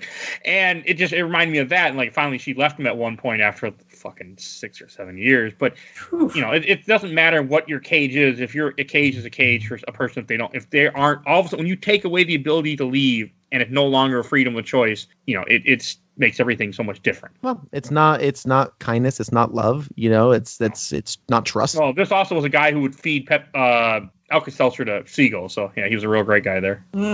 Cool. Well, for those that don't know, when you feed them Alka-Seltzer, they blow up like bombs. Yes, because that guy's a bad person. He's got to go. He just doesn't. He doesn't have to die. He doesn't have to die, but he just remove him from Gen Pop and move on with our lives. So anyway, yeah. There's my. Like I said. No, it's fine. It's fine. We all have them. But yeah, so this basically really galvanizes Cap as like, no, I'm not signing this accord. We cannot we can't do this. We can't have this. I like that. I really like Cap in this, and this is also where they have Bucky. So Bucky Barnes they didn't release him, so he's downstairs in this weird little like cage that reminded me of the season 1 of the Blacklist that I haven't seen in years. And somebody gets that reference out there. It kind of reminded me of the Buzz Lightyear packaging that he's in Toy Story. Just the general shape. If you could only see my face right now, my mouth just opened. I was going to say something like, I'm just thinking like, what the fuck? Like that's okay, that's good. Oh, that's very good. God, I wish we had cameras right now. My mouth just dropped open. I'm like, what? What? That's funny. I was expecting some kind of movie reference. I was not expecting Buzz Lightyear from Toy Story movie reference. I was not expecting you to go there. Oh, God. Okay, so when you have Zemo... So Barnes is in this little cage in his Buzz Lightyear packaging, and he's being interviewed by this guy. And this part is just like he's asking him questions, normal questions. Everything seems legit. Everything seems fine. And all of a sudden, you have another scene where some guy in a delivery truck, not a FedEx truck, is delivering a bomb, an EMP bomb, to this place. And the guy's like, oh, it's not in here. And he's like, what the fuck? He opens it up. It's a bomb, blows up. They lose power back at the headquarters with the Avenger people. Everybody starts freaking out. And all of a sudden, I like the scene where, he pulls out the red book. Winter Soldier figures out what's happening. He figures out this guy has the code, and he starts trying to break out, which shows he could have broken out this whole time, but he wasn't, trying to. And that was awesome. He just starts reading everything, and he's just fucking trying to bust out of here as fast as he can to stop this guy. And right when he breaks the door open to go kill him, you hear freight train. Mm-hmm. And then he stops because then the whole thing worked, and now he's under control again. Yep. He delivers the line ready to comply, which is extremely chilling. I forgot how much I like this actor because he has he's an incredible range as the Winter Soldier. So I just love he immediately when he's not under control, he's stern, but he's got humanity to him, right? He feels like a person. But when he's in this state, he is not. He is a destruction machine. He is a killing machine, and he is the Winter Soldier. It's a definite shift, even though he doesn't have an outfit, doesn't have the tactical gear. Boy, does he turn, and man, bad things are about to happen. This ain't breaking good. I wish I had paid more attention because he's very stoic when he's under the control. I don't think he moves any more than necessary. I want to say when he's not, he kind of fidgets and whatnot like a human would. But I wish I had gone back and paid more attention to it to confirm that. We also get a little bit of Zemo's motivation here where Cap confronts him and he says that he just wants to see an empire fall, which again... it's not great. You're really going about this a long way. You're taking Perkins' way. So, if I remember correctly, in the comics, Baron Zemo is either related to someone who fought him, depending on when you're reading this. Either he was related to somebody in World War II or was in World War II with the Nazis. I can't remember how accurate I am. Mike, you're so disappointed they never gave Hawkeye his classic outfit. Why didn't they give Zemo his original outfit? They are apparently, since you mentioned it, in the Winter Soldier TV show that might have aired, because I don't know when the hell it's coming out, but it might have aired by the time you're hearing this. I don't like what's his original costume? I'm going to look it up. Oh my God. You guys talk. Hawkeye's original costume? Oh my. No, Baron Zemo. No. Oh, Baron Zemo. Okay, I was going to. He's got a purple sock over his head. This way. Okay, fine. Hold on. Zemo costume. Oh no. Radio guys. Radio. For those that don't know, Baron Zemo is a guy who he wears a purple costume with a gold belt and it looks like a purple sock's been dragged across his face. Later appearances of him just have the purple sock over his face and he wears a suit. No, it is not a purple sock, but it looks like a purple sock. It looks like a purple sock. He's a famous Captain America villain. He's in a animated movie, Captain America something where he died that I had on VHS when I was a kid, and I watched it a bunch of times. That's how I know Baron Zemo. Okay. God, I can't believe that memory even came out of my head just now. That wasn't there originally. That's not a great costume. Hopefully they make it. Hopefully they make it good. I'm sure they will. Purple and gold isn't great. You should not do that. What was the movie with the here off track? Ready to go off track? What was the movie? Was it Billy Zane that was in that movie? Really bad superhero movie where he wears a purple outfit and the oldies time goggles. Yeah. No one's backing me up on this one either. I got nothing. I'm on his IMDb. I'm just trying to. Oh, by the way, I posted a picture in the chat of what Baron Zemo's going to look like in the Phantom. show. Yeah, the Phantom. Oh my god, that terrible movie? Yes. He wears purple and goofy goggles and a gold belt. I'm pretty confident. That movie terrified me of films for years. What? Yeah. We're just getting everything out in this one. My God.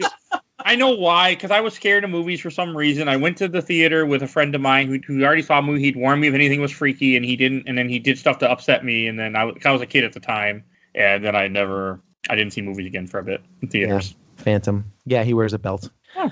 All right, enough. So the whole and then it's when you have a big fight scene. All of a sudden, you have Captain America fighting the Winter Soldier, Tony fighting the Winter Soldier, Black Widow fighting the Winter Soldier, the cutie that Mike said earlier, Agent 13 fighting the Winter Soldier. Everyone fucking fighting the Winter Soldier, and it's a cool fight scene that they're trying. He's trying to escape this place, and all he wants to do, Winter Soldier, he just wants to leave, and everyone's trying to stop. Everyone getting their ass beat. I mean, Tony doesn't have the armor because he apparently I like that line Iron of Man anymore. At first, someone says to him, "It's like, I hope you brought a suit." And he's like, "Yeah, it's 3-piece," and talking about the one he's currently wearing. Yeah, that's very good. As he's walking through, that's a really cool scene. I agree. Everyone's just trying to stop him, and he's just, like you said, Michael. He's just walking through and just taking him out because that's not. Well, what's that? It's a good scene. It shows you how powerful he is. It's great. It's great, and no one can stop him. I almost thought about it when, was it Spider-Verse or Multiverse, when they're in that lunchroom and he grabs a bagel as as they're walking through, trying to get away from the scientists that are killing him. I always thought that too. It wasn't a cafeteria, but imagine you just grabbed the bagel. It was a cafeteria. I'm pretty sure. All right, good. My brain worked. Excellent. But anyway, yeah, it's very good. It's again very effective, and man, that man's not stopped. So. Makes you wonder why he used so many guns in Winter Soldier. Like, he doesn't have the gun guy here to hand him weapons, but he's still doing just fine. That's right. He's got his go-to guy handling the weapons, exactly, but you don't really need him. You can just walk around. And I like how he also fights Black Panther. He takes out Black Panther, except he's not in the suit. He's just Chadwick. And then you also have, I couldn't remember the character name all of a sudden, and you have the famous helicopter grab, which I remembered this scene because people like to show it off for some reason. I know why, but where he gets in the helicopter, he's trying to get away, and you have Captain America grab the helicopter and grab a railing and hold on for dear life to stop him. Yeah, the gun show. That's it. Pretty much. That's our Captain America rare moment because guns are out, and I forgot about this. This is very, very cool.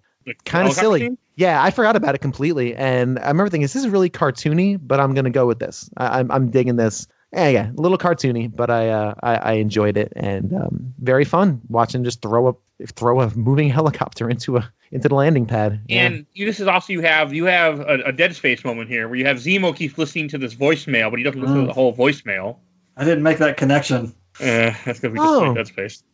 And so he's listening to the voicemail, then it jumps back to Steve. It shows, so somehow when Steve stopped the helicopter, he captures Bucky, but nobody else realizes that he has Bucky. Somehow he got him on his helicopter because the helicopter goes over the edge. Right. But it goes over the edge. In the water. Yep. That's how he gets him out. And that's okay, so he takes him out, he captures him, and then you see the scene from the end of Ant-Man where he has him in a vice and he starts talking to him. He's like, your mother's name was Sarah. And you have all that. I mean, it's powerful. It's when they realize that there's somebody controlling him and they have to do something, and they're like, we got to tell Tony. And they're like, Tony won't help us anymore. Right. They realize that, they obviously realize he was activated. And, Captain America realizes that he must have been activated because not a few, I guess hours before when they were running through Germany getting shot by police, he was fine. He didn't kill anybody. He kept his promise. And all of a sudden, he's now super soldier again, just wrecking in very visceral fashion.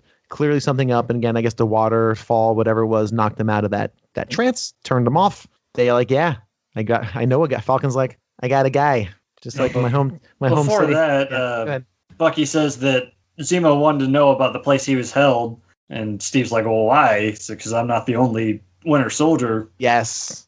And then that's what really presents them to that was moved the rest of this movie of why they're in such a rush because they're against the time frame. They're trying to stop something. They're trying to stop him from releasing these other people and having multiple Winter Soldiers out there to kill. Yeah, and they think that's the Zoller, and I don't think they even realize it's Zoller. Zemo, thank you. I don't think they realize that Zemo is pulling the strings just yet. He's still kind of in the shadows a bit, but they realize that some force is trying to, they think, release these Winter Soldiers to wreak havoc. Of course, that is not the goal. It would have been a better movie. It would have been. I think it would have been. I agree. Spoiler alert. We'll get again. If you haven't seen this movie, don't listen to this show in pieces unless you really want us to just tell you about all the weird things you like outside these. In the beginning of these episodes, but that's I don't even bother anymore. We shouldn't. No, we're talking about the whole plot of the movie. I would hope people can piece. Yeah, we're going scene by scene. Let's just So that's rant really... by rant too. Don't forget that. Spoil Oculus at that. I know. Spoil it. I didn't. That's okay, Bill. I'm not a horror guy. You need to watch that movie at some point. All right. When you're not sleep deprived, you will enjoy. If you like horror movies, it's a really good horror movie. It's very psychological, and it's got some pretty good gore that I think it's right up your alley. Oh, great! Thank you. Because creepy Mike, people never watch it in your life. Blade had too much gore for my taste. Do not watch that movie because there is a part where she's chewing an apple. That's not an apple, is all I'm going to say for the second time. It was a light bulb. Oh, I did. Okay, yeah, it's fucked up there, and that's only one part of the fucked up stuff that happens to them in that movie, and it is so good. Yeah, I will check it out. I will definitely check it out. Do a book report and return back with my thoughts and opinions. But no, I do like weird stuff. There will like not that. be an episode about it. Like I promise. God no. I won't be there until you can do it. A few weeks ago, I halfway forced my father-in-law to watch The Witch. Oh well, sorry. So yes, I like weird things, and it's good for me. So yeah. This is the 1990. They finally go back to 1991 mission. They show what happened. This is when they show Bucky kill Tony's parents back then, and he takes the serum, and it shows the serum being injected to somebody. It shows them having a little bit of training scene about the other guys that they were talking about. It shows a little riot where Bucky helps that guy escape or something. I mean, it's kind of a cool little scene. I mean, unfortunately, it doesn't really pay off ever because they don't keep going with it in the movie. No, and this is all red herring type of stuff, thinking, okay, well, here's the motivation. All right, we got more super soldiers that they need to stop, and a questionable choice. It bothers me a lot because there's no payoff to it. Like, I want to see the movie where at the end of the movie, they go there and they fight them and they join together, not fight each other. That's the movie I want. You wanted the movie that was never going to happen. I know. Because that's not the point of this movie. Lots of fun things where we giggle about like children, all to a very, very sad end, which is good. I think that's actually excellent filmmaking. The ending you have posited would have been fun, but not as good. But I do think this is a questionable choice. We'll get to the questionable choice later, obviously. We'll get there. But yeah, this is all the red herring setting up, and it's doing a very good job because I'm like, I don't remember there being 5 Winter Soldiers they fight, but I was probably drunk, so... Yeah. Okay, hazy memory. Let's go. It bugs me a lot. And this is when you have that little scene where Sam's like, I know a guy, which again, the Ant-Man thing, where he then recruits Ant-Man. Ross tells Tony he's sending in the special op. And so Tony, is kind of feeling like where he's like, okay, I need 72 hours. You got 36 to bring them in. And this is when you really kind of see the division between him and Ross, too, where it's like he doesn't really trust him. He's just using him for a means to an end type of thing. Like, you don't like him. You don't like these superheroes at all because, one beat his ass a long time ago in the movie that people forget existed. Which he mentions in one line in this movie. Yeah. You know who Thor and Banner are right now? Oh, yeah, he does. Oh, yeah. Okay. I forgot about that. That was kind of funny. If I'd misplaced a couple of nukes, someone would be down my throat or something like that. Yep, that's exactly right. And that's what he says in the very beginning when he kind of first posits the idea of doing the Accord. Yeah, this is kind of Tony realizes. Is this the point where Tony realizes there was a frame job? I can't remember. Or is this where he starts later? That is later. Okay, so this is the point where Tony is kind of like now realizing, being under the thumb of these people may not be the best idea, but I think he still truly believes that this is the best idea they got. His whole goal in this is to keep the team together. He wants the band to stay together because the world still needs them. And if they don't, they're going to have to operate, Captain America basically does a Batman, right? He becomes the villain that everyone needs. So he doesn't want that. He wants to still do this. And he even says that at some point, I still want to do this because I want to. Because he mentions also earlier how him and Pepper are broken up and they've split up because it's just too much, right? We kind of forgot to mention that in the beginning with the speech when he's reading the teleprompter and gets shocked. Did we? Yeah, I brought it up. Okay. Well, anyway, so it's been hours. Almost hour and a half ago. Yes. So, but he mentions this and he realizes that, he's realizing that these people probably aren't the best partners, but you know what? It's what we got. Because again, he wants to keep doing this. In the end, he loves being Iron Man. If it's ego, or it's probably half ego, half ego. I would say half ego, half understanding that the world needs them. But at the end of the day, he'd be kind of bored if he wasn't Iron Man. He's now become that suit. It's an integral part of who he is. He doesn't want to give that up. He doesn't want to be shut down by the government. So why not play ball? The enemy is better than the enemy you don't, right? So I think that's where he's at this point. And this is also where God, we still have a lot to go with this movie. This is when it jumps to Queens and you first see Spider-Man. And I like the scene where you just see this kid walk in. He walks in. He's like, "Hey, Aunt May, out here. Hey, Aunt, I'm home," and this and that. And then, okay, Marissa. I do like how they make this joke constantly throughout this movie. How Marissa Tomei is very attractive. And the last aunt you had in the Amazing Spider-Man was fine, but the other Aunt May you had looked like it was Grandmother May, not Aunt May. But right. that was from the comics. But I like this. I like their interaction with Tom Holland and Robert Downey Jr. How he's like, "Hey, you got that Grant?" He's like, "Grant, yeah, okay." He's starting to kind of play along. I think he knows deep down he ain't here because no Grant. He's here because I'm Spider-Man. And I like that. Like it's really well done, and their little banter back and forth I think is very well done too. Extremely fun.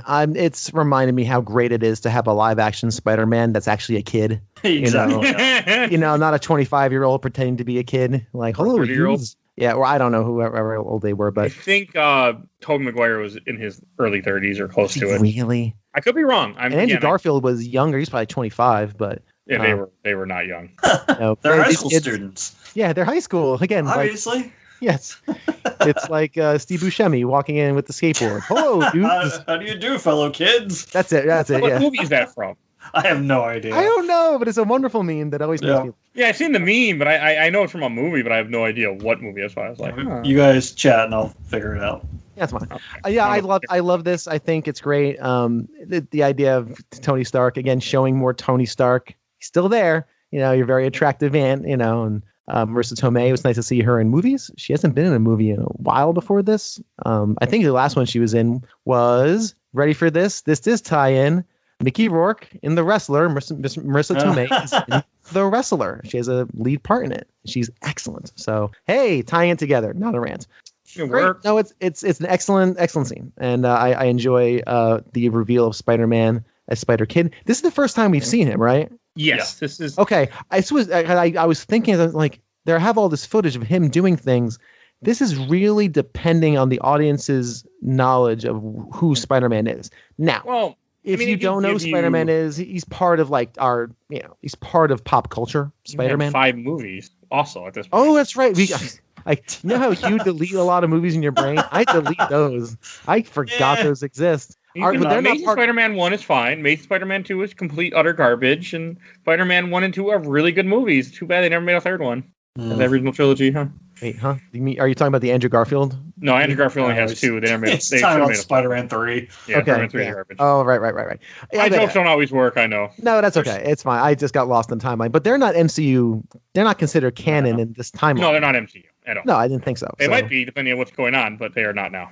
No, we don't. Well, there's a joke. There's something going on that it might be a different Spider-Verse movie for Spider-Man 3, bringing them back.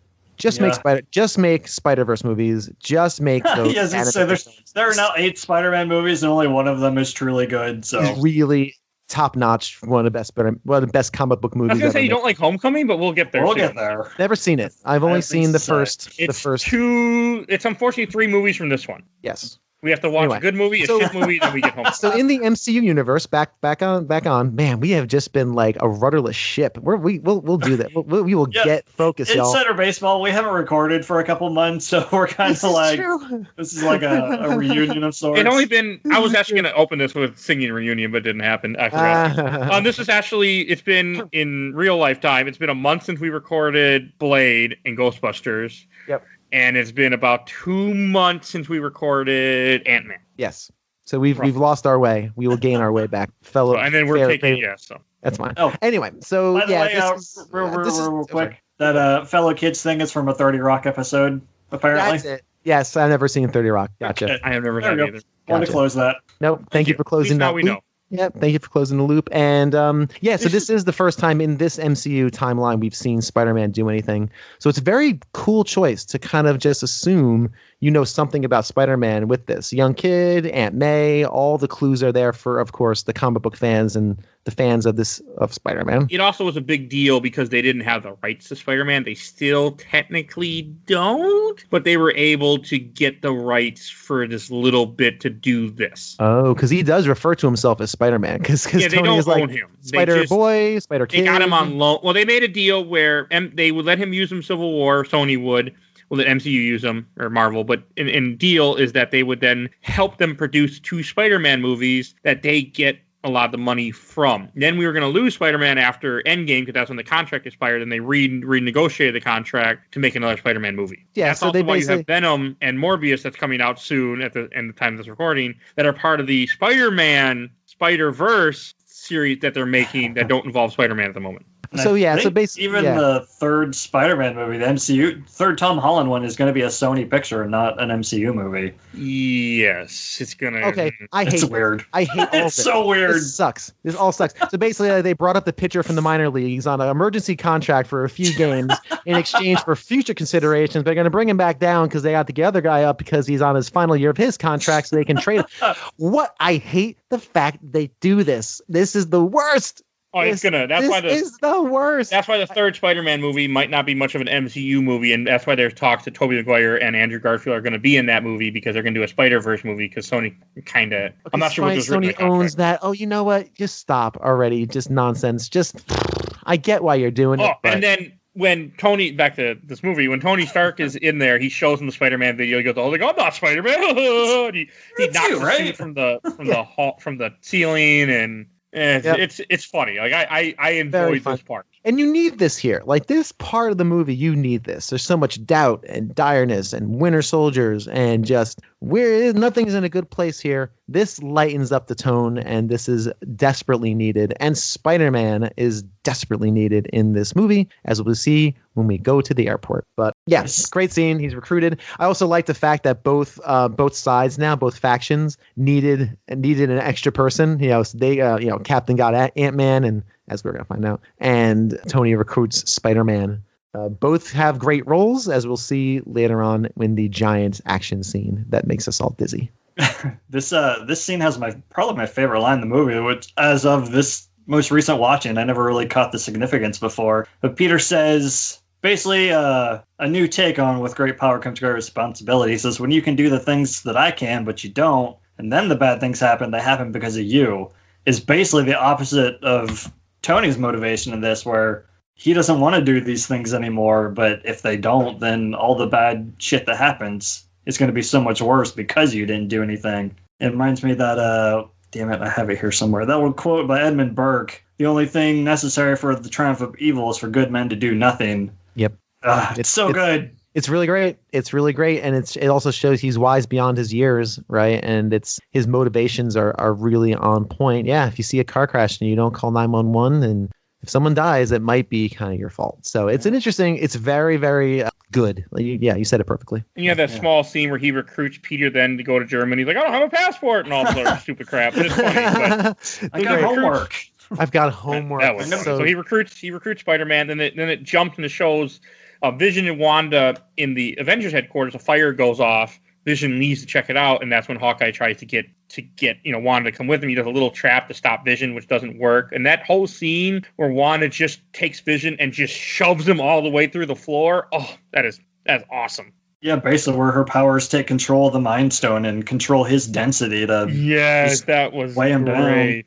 Down. I also never got that part before, that she controls the stone to control his density, until just this watching it, just when you said this. Like, I saw it, I thought about it, but I didn't even, it wasn't until now I'm like, oh. Neither did I. I didn't get it. I didn't get it either. Yeah, the gem actually glows red before he starts going down. Yeah, you're right. Which again shows how overpowered she is. Again, what a good Band-Aid to have in your MCU when you can't figure out how to get Vision into the ground, so she can then join the other side. Hawkeye comes back. Cool. Yeah. I'm actually pleased to see him. Again, maybe it's just me being a dad now. He has dad vibes, and I dig that. So I'm super into Dad Hawkeye showing up. You're just a new dad again. Yeah, I'm dad round 2. So I just, again, dig into dad vibes, and he comes in a little quippy, which I get. He's got a good line here. He's like, I retire for 5 minutes and it all goes to shit. Yeah. Very good. Literally, it's only been like really one movie. since this happened since Age of Ultron when he retired. And doesn't Vision at this point have a really good moment with Scarlet Witch where he says, she's basically saying, I don't understand these powers. I don't want people to fear me. That was the earlier scene. Is the earlier scene where he's essentially saying, I don't know what this is either, but I want to find out. And I don't want to hear it. It's okay. That is the earlier scene. So This is the one where he says, if you do this, they'll never stop fearing you. Yes, says, that's it. I can't control their fear, only my own. Yep.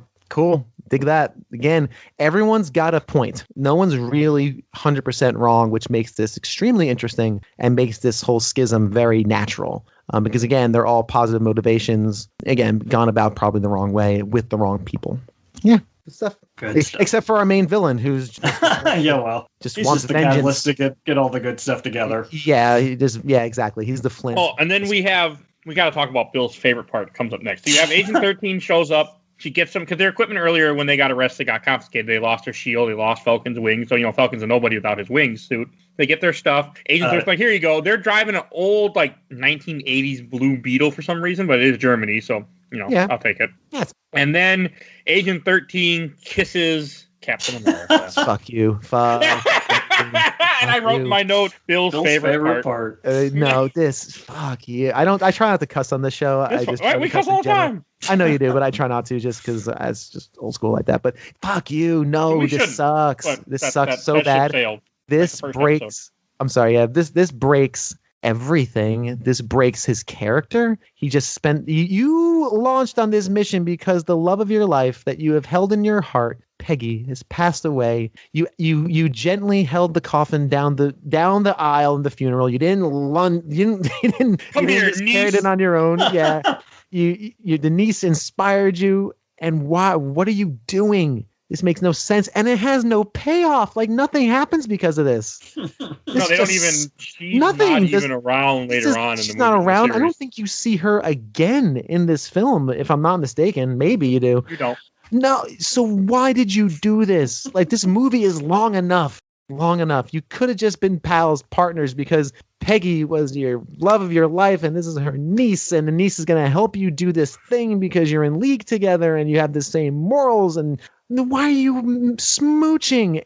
And why are neither of you grossed out by this? Legitimately grossed out. Captain America denied the wily charms of Scarlett Johansson. They didn't get together after spending months movies together, and all of a sudden you hook up with this not hook up, but you smooch with this rando that was related to the love of your life. This sucks. So and they make a comment how we should have did this sooner. Yeah, he says it was long overdue. We should have done this sooner. Yeah, maybe you didn't realize she was a special agent that was related to the woman you've given your heart to. You're waiting for the last. I'm still waiting for that dance. Still waiting for that dance. Oh, hang on. Hold on with that dance. There's a attractive niece that's here. I'm just gonna succumb to that because I don't know.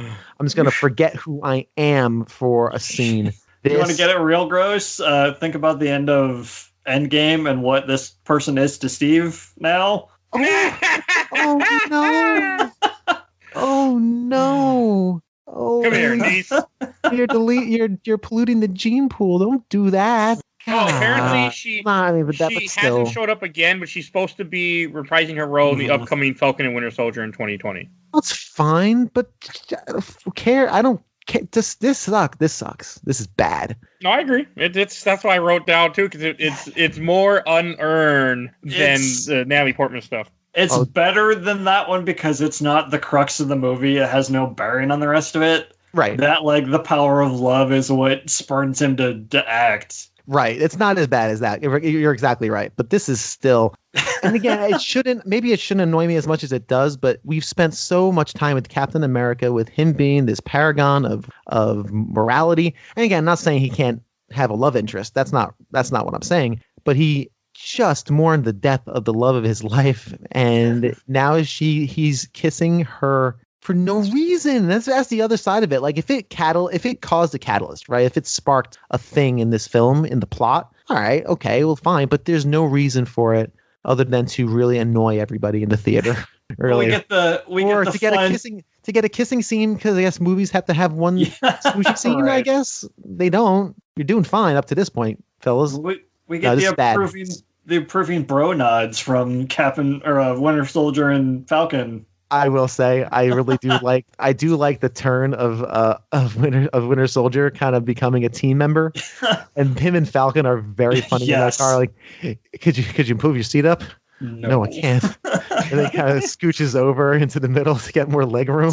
It makes me very excited for that upcoming Disney Plus show. Yeah, which is only going to be 6 episodes. Apparently, going to show what she's been doing since this. Because when she does this, she is on the run because now she's a criminal because she helped them, and she doesn't show up again. Even though after Endgame, I feel like government wouldn't matter because after Infinity War and Endgame, like it's been 5 years. Like government should be fucked at this point when people start disappearing.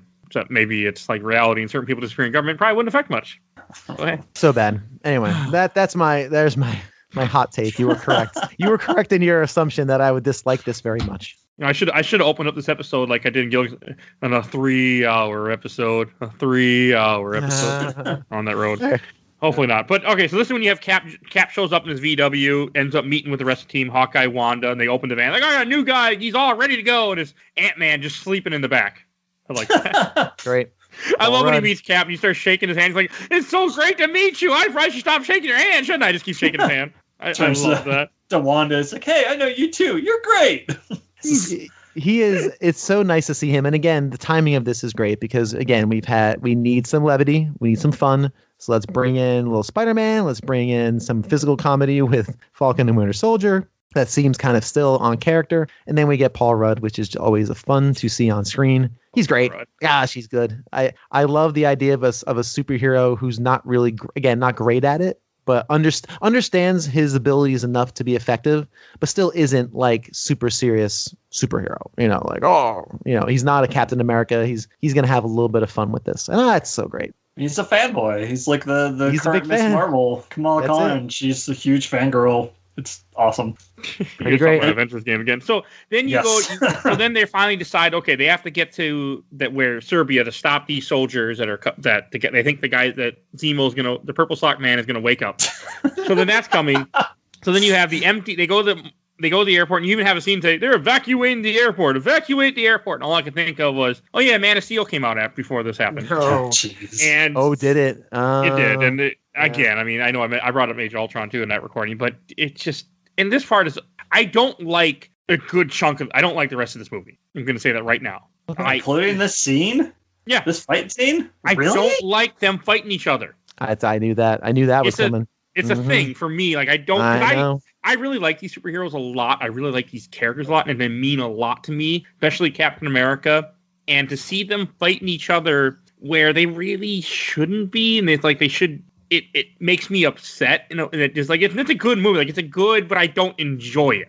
So I just got to get that out there before my comments come out the next part. Yeah, that's understandable. This is the second best fight scene in all of the MCU, in my opinion. Though it's fun, but I don't like seeing heroes fight. I don't like seeing people who, yes, their ideologies are a little bit different, and that's what they're fighting. Which is like, but it's not. They should have found a way to try to realize what Ross is doing is wrong. And yes, they made some fuck ups, but they should work together, not against each other. And because again, he even threatens at one point before, he even threatens to throw Tony in jail if he doesn't get Captain America. It's just like, he's not, I mean, they're not on their side. He's going to throw him in jail the first chance he gets anyway. Like, he's just waiting for it. You can, and I think Tony starts to realize it a little bit later after the airport scene, but I don't like it.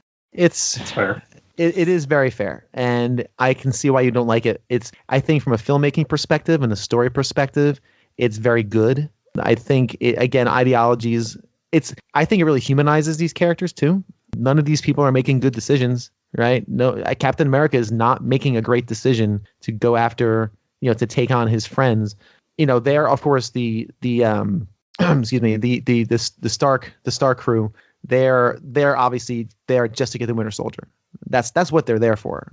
So their goal is to apprehend the Winter Soldier. All right. If they just got out of their way, they wouldn't have fought him. But Winter Soldier is a criminal. He is, but he's not the criminal. He's not really, because Captain America realizes, he's not the guy. He was framed. This is a frame job. We need to discover the frame job, and there's a bigger threat out there. So we're not going to let you get our guy. But the problem is that Captain America is so hung up on he's my friend. He's my friend. I can't let you get my friend. Really? Like, okay, he's your pal, like I said in the open, but he's not really like your brother, that motivation, and that's where he makes his mistake, is that instead of trying to be amicable, he's just trying to protect his friend. But again, we'll see at the very, very end, he has no ill will, but he and his mind is on a mission. I need to get the Winter Soldier. He's going to help me get into this bunker so we can stop these super soldiers that are much more important than you guys, or your silly rules, or your silly treaties that I didn't sign. And this is more important. So if you're going to try to stop me, I'm going to stop you. This is a lot of pulling punches, this battle. No one's really trying to seriously hurt anybody. Of course, when you punch somebody in the chest with the force of a of a hammer, with insane amount of force, you are going to damage them. But they're superheroes; they can take it. This is relative to what they can do. Actually, I think Scarlet Witch actually mentions, you're pulling your punches. And she and Clint have the exchange. She's like, "We're still friends after this." He's like, "Well, that depends on how hard you hit me," or something like that. Black Widow, yeah. Oh yeah, that's right. Yeah, and this is just supported by. I agree with you, Michael. This is a top 3 action scene in the entire MCU. Yeah, 2's probably right. It is full of excitement, and the environments change. I think the scenes where a Spider-Man is taking down the Winter Soldier and Falcon in the in that bridge is wonderful. Like, it's showing him to be. It's a nice showcase for him because we've never seen him actually do anything. His reveal is fantastic. His appearance just boom shows up, and their comments. Yeah, their comments are great. About it's got some levity to it. It's light. It's just a shame, and we'll get to because there are 2 stages of this. There's that first fight, and then there is they have like the square off, like the official square off where. And that's before Giant Ant-Man, which is my favorite moment of the movie, maybe. That is a great scene. And you also have the little that I opened up this episode with where he throws the water truck. He thinks it's a water truck, and it shows him. Like, it just, there are some cool scenes in this fight. Right. I just don't like seeing them become villains in a sense, and how their friends just turn on them. It bugs me. Yeah, and that's a personal thing, right? And I was watching this, and I knew, I'm like, Mike's gonna hate this because I know you don't like watching superheroes fight each other. It bugs me because it's not. They shouldn't be like they're trying to stop Winter Soldier, but they're not listening to Steve. They're not. All they're doing is following Ross, and Ross is a great guy to follow. And that's the other part. Is like, he's an idiot. There's issues here, yet you're just going along with it because you don't want to be in jail yourself. So you're technically just on that line, just waiting until the day he throws you in jail too. And it's also an example of people, we all do this every day, making important decisions with incomplete information. And that's what it is. It's Captain America doesn't quite understand what Tony Stark is. He's got his mission. He's one single-minded, which is a problem. And Tony Stark, of course, is single-minded. We have to stop him. He's a criminal. He's a criminal. Like, this is our job now. Because we don't do our job, we're now you. We're on your side of the tarmac. And we can't be there because we can't fight City Hall forever. We can't be the outlaws. We can't be on the run forever. We can't be. And Batman, Nolan Batman. That's what Batman does. He says, you know what? I need to be the villain I need to be the hero everyone needs, not the one I want. Which means I need to be the villain. I need to be outside of everything, under the shadows. That's what I'm going to do because that's what everyone needs right now. That's kind of what Captain America does. But it's also buoyed by some incredible fun action. I like that the Vision shows up, kind of like Dad. All right, kids. Hey, stop it. And kind of gives his little spiel, kind of being the omnipotent power that he is. I said he appears like a dad breaking up a fight.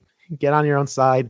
And this is where they kind of have the square off. Now, before I get to this bit, was there anything? The money shot, right? The money shot in an event in the Marvel movie is always the big heroic moment where you get the Marvel music, the Avengers music. You get the movie poster scene.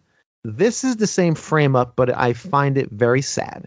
And this is not fun. And it's good. It's great. It bothers me a lot with everything with the fight. And I think it's also interesting that Vision isn't in the majority of this fight because if he was in this fight, it'd be just like in Thor would be here. It'd be over with really quick because those are 2 powerhouses or Hulk. That's why Thor and Hulk are not in this movie. Or if the writers remember that Wanda was there. Yes, because they keep forgetting. Well, because she's just their little, again, the little Joker card. She's throwing cars at Iron Man and War Machine. She's not like she could kill a couple people pretty easily if they really wanted to. But again, nobody's trying to kill anyone. They're just trying to stop them. I think it's pretty early they realize that they're not all going to leave. Like some of them are, in order to get Cap out of Winter Soldier, they're going to have to sacrifice themselves and get caught. Michael, what was some of your favorite parts of this whole scene? So pretty much everything out of Sam's mouth is gold. Yep. Or Spider-Man crawls along the ceiling. Winter Soldier's like, "What the hell was that?" Everyone's got a gimmick now. Yeah, it's so good. It's so good. And then when he pulls in Red Wing to carry Spider-Man out, Winter Soldier's like, "You couldn't have done that earlier." I hate you. There's a little camaraderie going on there. It's really great development. Very, very good character development. Very quick. No, I agree with that for sure. So it makes me very excited for that show coming out. And then pretty much Hawkeye is awesome in this too. Yeah. It's like, retirement didn't suit you? Not fun playing golf? He's like, well, I played 18, shot 18, just can't seem to miss. That's so good. Again. You missed me. I made you look. Yeah. It's the filmmakers are peppering this scene that is sad, right? It's sad. We don't want to see our heroes fighting each other. None of this is good. Again, none of this is good. But again, when you pepper that in, it's showing they still have a connection. They're still connected as a team. They're just going about this the wrong way. Instead of, like you said, Mike, instead of just teaming up, figuring it out, their ideologies have blinded them to what was most important. And because that whole crew went after Zola or Zoman, whatever his name is, this movie be done. Be shorter than this podcast. It's just that writing cliche of plot that happens because it's poor communication. It happens so often in movies.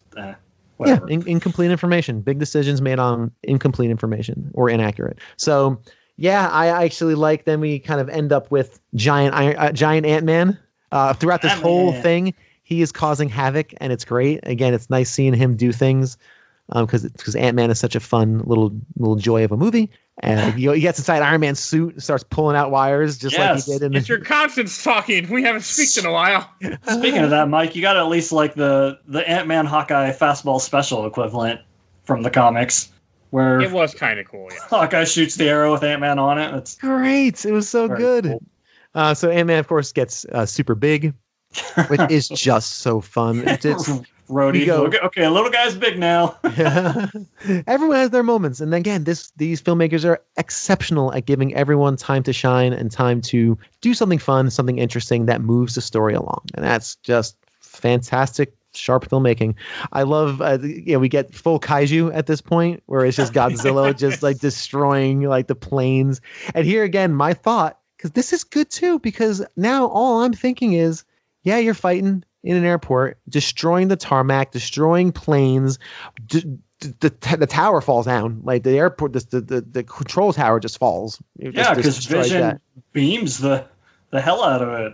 Yeah, he beams the hell out of it. And he drops the thing because they got to stop him in almost a Wile E. Coyote kind of like stopping the Roadrunner way. Like first it's safe, then it's like the iron plate, then it's like the Titanic, then it's like a building. Like they're trying to stop him with more and more stuff. And I'm thinking, like, you guys, don't you see, like, did anyone stop and go, hey, we're kind of doing what Ross won. Right. So annoyed they're both named Ross. That really freaking bugs me. They're not even related. I was looking it up. It doesn't look like they're related. No, they're not related. They're two completely different characters. Really completely different.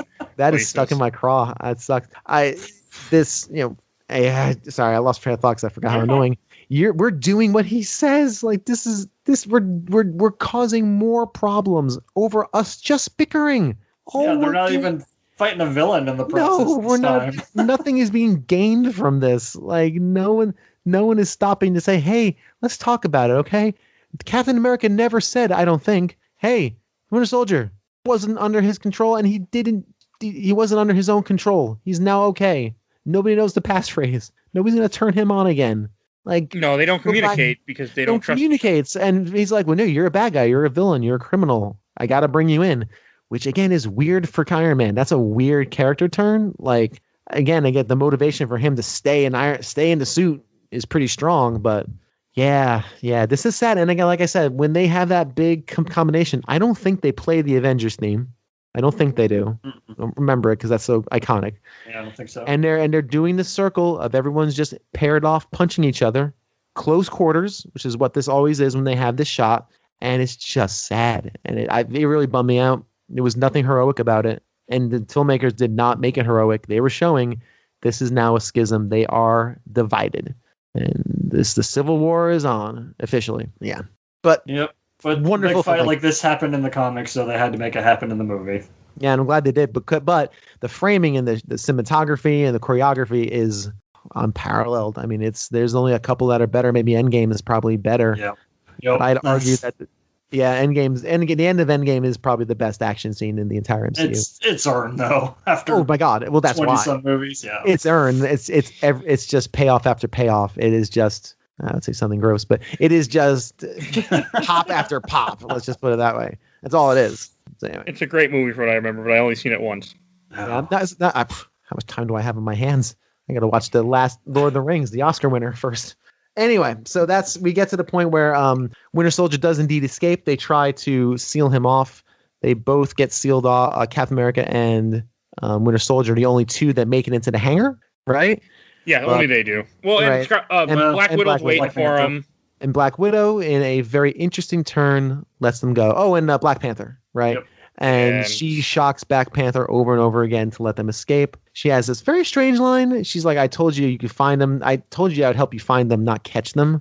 Yep. So was she all the whole time on board with Cap? I can see that based on their relationship and their connection. I think she realized that he had a reason why he was doing it, and that's why she sides with him at the very end. I don't think she was ever I believe that she was against them until the very end when it changes. That's I don't think she was. I got. And if I may back up 2 seconds, just one quick comment, which my favorite line in my favorite moment in the fight was when Ant-Man's going full kaiju. And Spider-Man is like, do you remember that old movie? It was like Empire Strikes something. And how they took down those things, and like Falcon's like, "How old is this kid?" Or no, Tony was like, "How old is this kid?" Because he's Empire Strikes Back is like this old movie you probably saw on cable, and they take him down like an AT-AT is extremely clever. Oh, it was my favorite Rhodes character, Terrence Howard, right? Isn't that who plays? Oh yeah, next time, baby. I love making that joke in this series. It's good. But anyway, so I just wanted to point that out. I completely forgot, and I didn't want to be remiss. Because we'll bring up a moment like that during Infinity War too. We certainly will. Yes, we will. So yeah, we have the aftermath. Speaking of Rhodey, where they go chasing after the Quinjet, and Vision's distracted by Wanda somehow because she's pretty. Yeah, that's all it was. She's got those corsets, understandable. He shoots the Mind Stone beam and takes out Rhodey's arc reactor. And Rhodey goes down. If that would have hit Falcon, that would have killed Falcon. Oh yeah, for sure. Oh yeah. So I was like, he was gonna kill somebody. And when this movie came out, I really thought somebody was going to die because in Civil War, somebody dies. I don't remember who, but somebody does die in the comics. Captain America. He dies right after it, though. Right at the end, yeah. Okay, that's what I thought. Goliath? Goliath dies, yeah. Because they make like a Thor robot and he just pierces through his chest. Yep, it's Goliath. Jeez. Okay. Yeah, it's but I thought somebody should have killed somebody in this movie. I mean, they had enough character. They could have taken out somebody. They didn't take out anybody. I actually, because again, I forgot a lot of this. And when Rose went down, I didn't expect him to go down. I thought, again, Iron Man would save him at the last second. Oh, no, he crashes to the ground. And I thought he dies. I'm like, oh, wow, they're going to kill off Warhammer. And I'm thinking, like, do I remember seeing him again in the other movies? I think I do. Oh, I wonder. But I didn't. I thought they were going to kill somebody, too. But it would have made sense if they did. Well, this is actually fine. This is actually it's enough without losing a character because Tony does realize now he's now almost lost someone he cares about deeply. Connect that back to the beginning when he gets the picture from the lady waiting for the service elevator, which she wouldn't. Why would you be there anyway? We already covered that. He's now experienced the same trauma, and now he's starting to break towards kind of the more of the empathy. And again, this, you would think this would galvanize him more, but I think it ends up, once he realizes, as we come to realize, he realizes that he was wrong. He realizes I went about this the wrong way. Oh, and the Did you mention the raft yet? We're not there yet. Okay. No, we're not there yet. This is directly before that. I was apparently looking at pictures of Scarlett Johansson. I was like, and I forgot. I was reading about her, and I'm like, oh, I should pay attention to what we're recording. You got vision syndrome. You're getting distracted by the cute. No, I am getting distracted by the cute. I don't know. I saw a thing that held different images of her from different movies. I'm like, oh, so I started clicking, and I just kept clicking. So that's all. I was like, wait, where are we again? Sorry, keep going. So then this cuts over then to we cut quickly to Moscow or back to Germany. Sorry. He's Zola, or I can't keep forgetting his name. Zemo. Zemo is in Moscow now. Siberia? Or is he on his way to Siberia? He's on his way to Siberia, you're right. And he calls into Germany to his hotel room because evidently he murdered the person that the UN. So he impersonated a UN guy, but this isn't clear. Psychiatrist. Because, the psychiatrist, and he murdered it and made it look like a suicide, which is pretty grisly. That's a pretty grisly scene. I don't know. And if my kid was in the audience, like, cover his eyes a little bit, like, ooh, it's not. But I didn't understand why he's all. But I guess he wanted them to find out that he orchestrated this, and he, that they fell for his plan. No, it was. I think it was just to get Tony to follow Cap to Siberia. Yeah. Oh, okay. Because that's what he wanted to do is break up the band.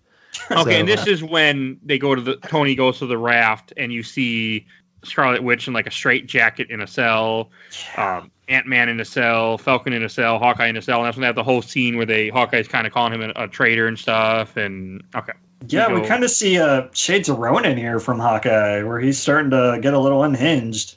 Yeah. he's definitely he's kind of seeing what he's doing. He's seeing the effects of this. Tony is seeing the effects of the decision he's made and the side he's on, and he's starting to crack under it because he has feelings for these people. He has a relationship with these people. They've been through insane battles together, and the fact that they're now literally in jail cells, and he's like, he even says like, I didn't realize it would be a jail cell, Yeah, he's like, this place is meant for villains. It's meant for maniacs. Hawkeye interrupts him. He's like, criminals? It's what we are now, Tony, thanks to you. Right. Yeah, right. The raft is from the comics too, by the way. Yeah, it's one of 5 supervillain prisons.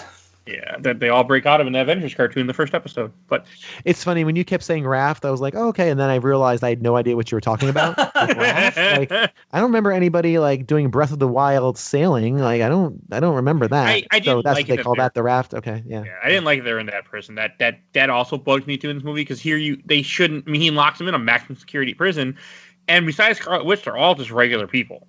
Yeah. Without their costumes. Yeah, they're just incarcerated. They're just in jail, and it is sad. It's supposed to be sad, and it's not much in this movie going forward from here on, from the battle on out. It's not much fun. And I don't like the rest of this movie. Like I don't like you have where Tony Stark talks to Ross. He's like, well, what did he tell you? Because when Falcon tells him where he is, he ends up cutting the audio so they can't hear what he's saying. And then you have a scene where he tells Ross, "Hey, just call me if you need me. I love to put you on hold and watch it beep." Yeah, I love that. Which foreshadowing what's going to happen later in this movie. And it's just the whole part. He goes in the Quinjet, he's leaving, and he activates his suit from in there by putting his finger in a freaking little hole. The finger hole. It's okay. So every Iron Man movie that he's in, he's got to have some kind of gimmick suit. This one's pretty cool. Yeah, I mean, it's fine. I do like the fact that the Quinjet goes one way so they can follow the Quinjet and he'll sneak off the other way. I thought that was kind of interesting. Yeah. Because he's starting to not trust Ross and he's starting to really kind of go away from them. And I like that. This is also the point where Friday gets with him about the murdered psychiatrist, and they also find the prosthetics that would make someone look like Bucky. Oh, yeah, and he finds out that you also, I guess, because I stopped taking notes around this point, because I had to watch on my phone. This is when you have, Rhodey has the MRI, finds out he's paralyzed, might never walk again. Yeah, that's a lie.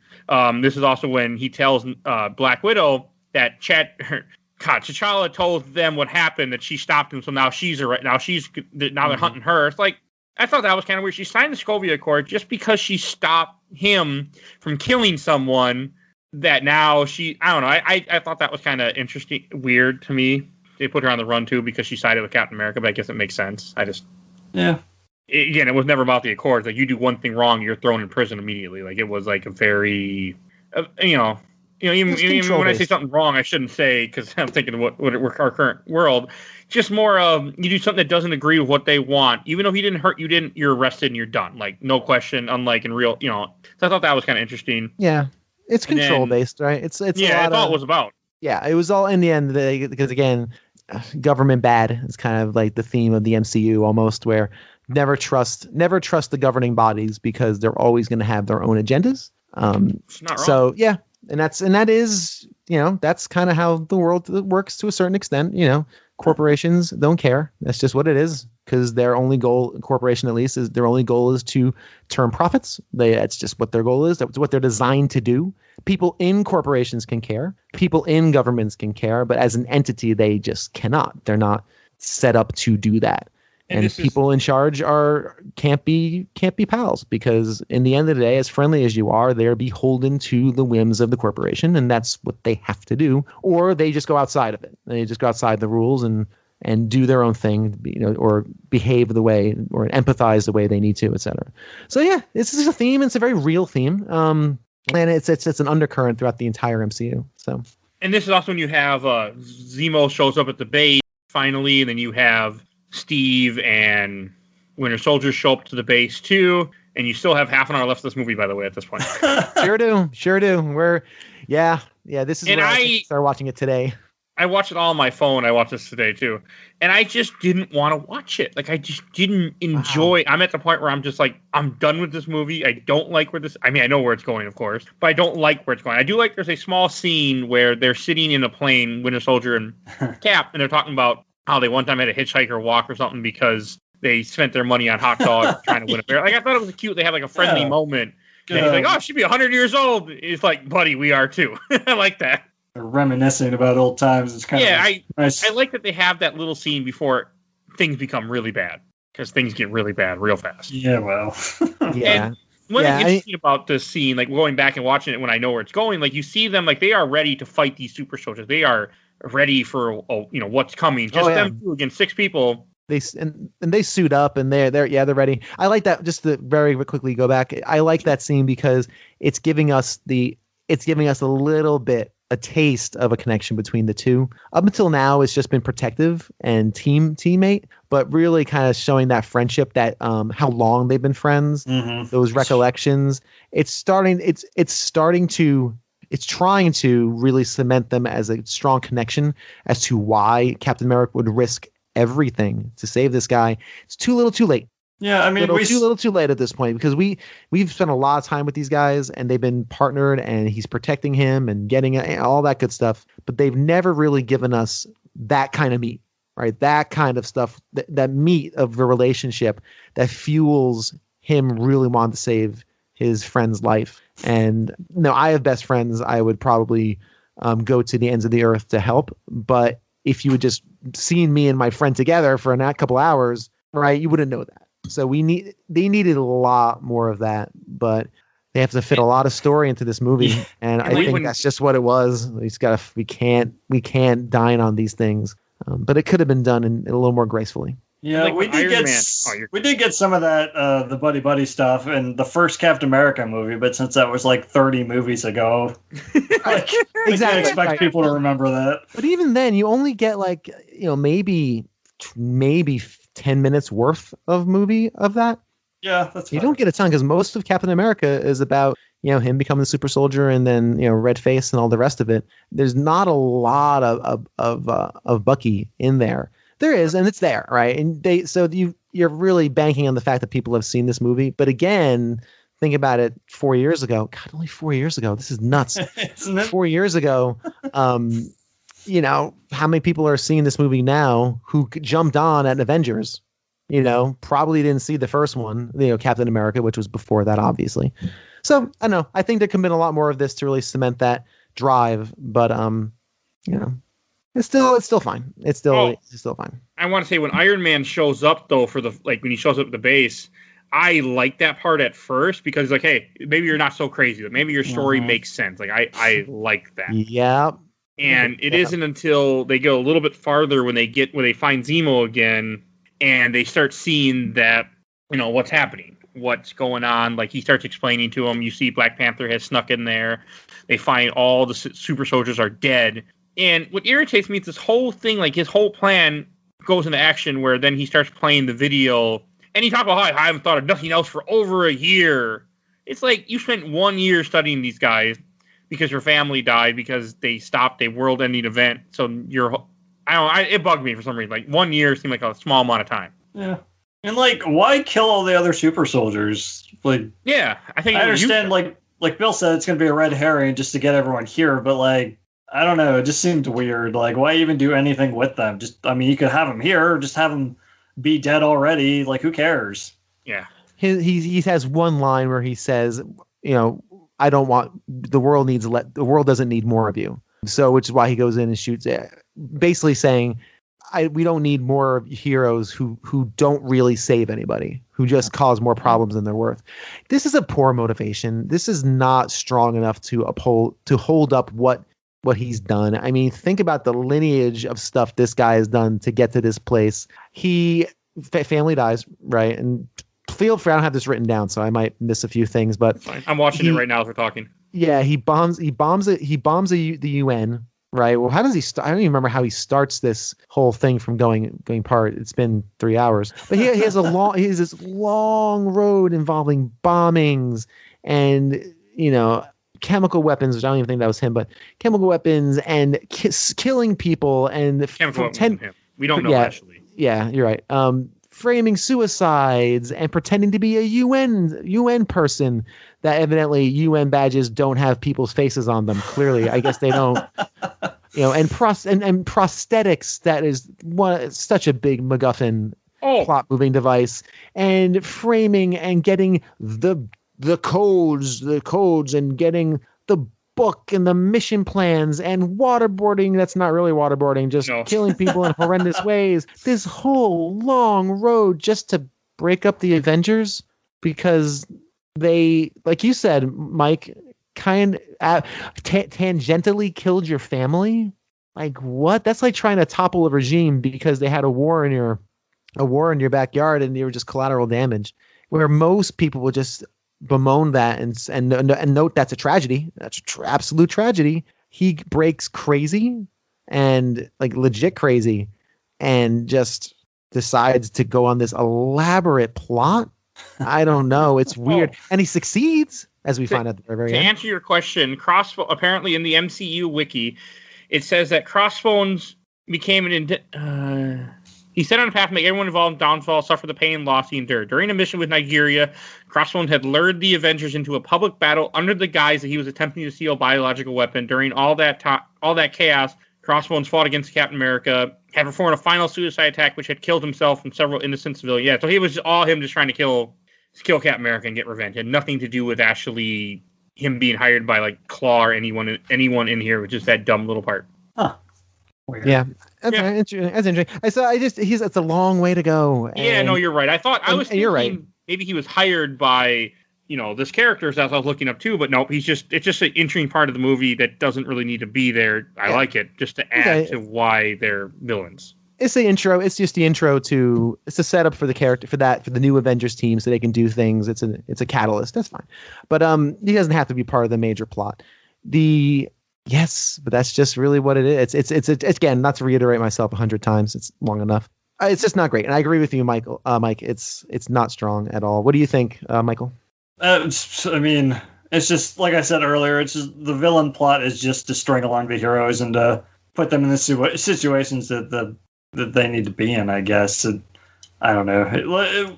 MCU's had weaker villains, but this one's still pretty low on the list. Yeah, I don't think they really got a good villain until Black Panther, which we'll get to. And again, I haven't seen it, so I don't know, but yeah, it's just not great, and it sets up the beginning of the end.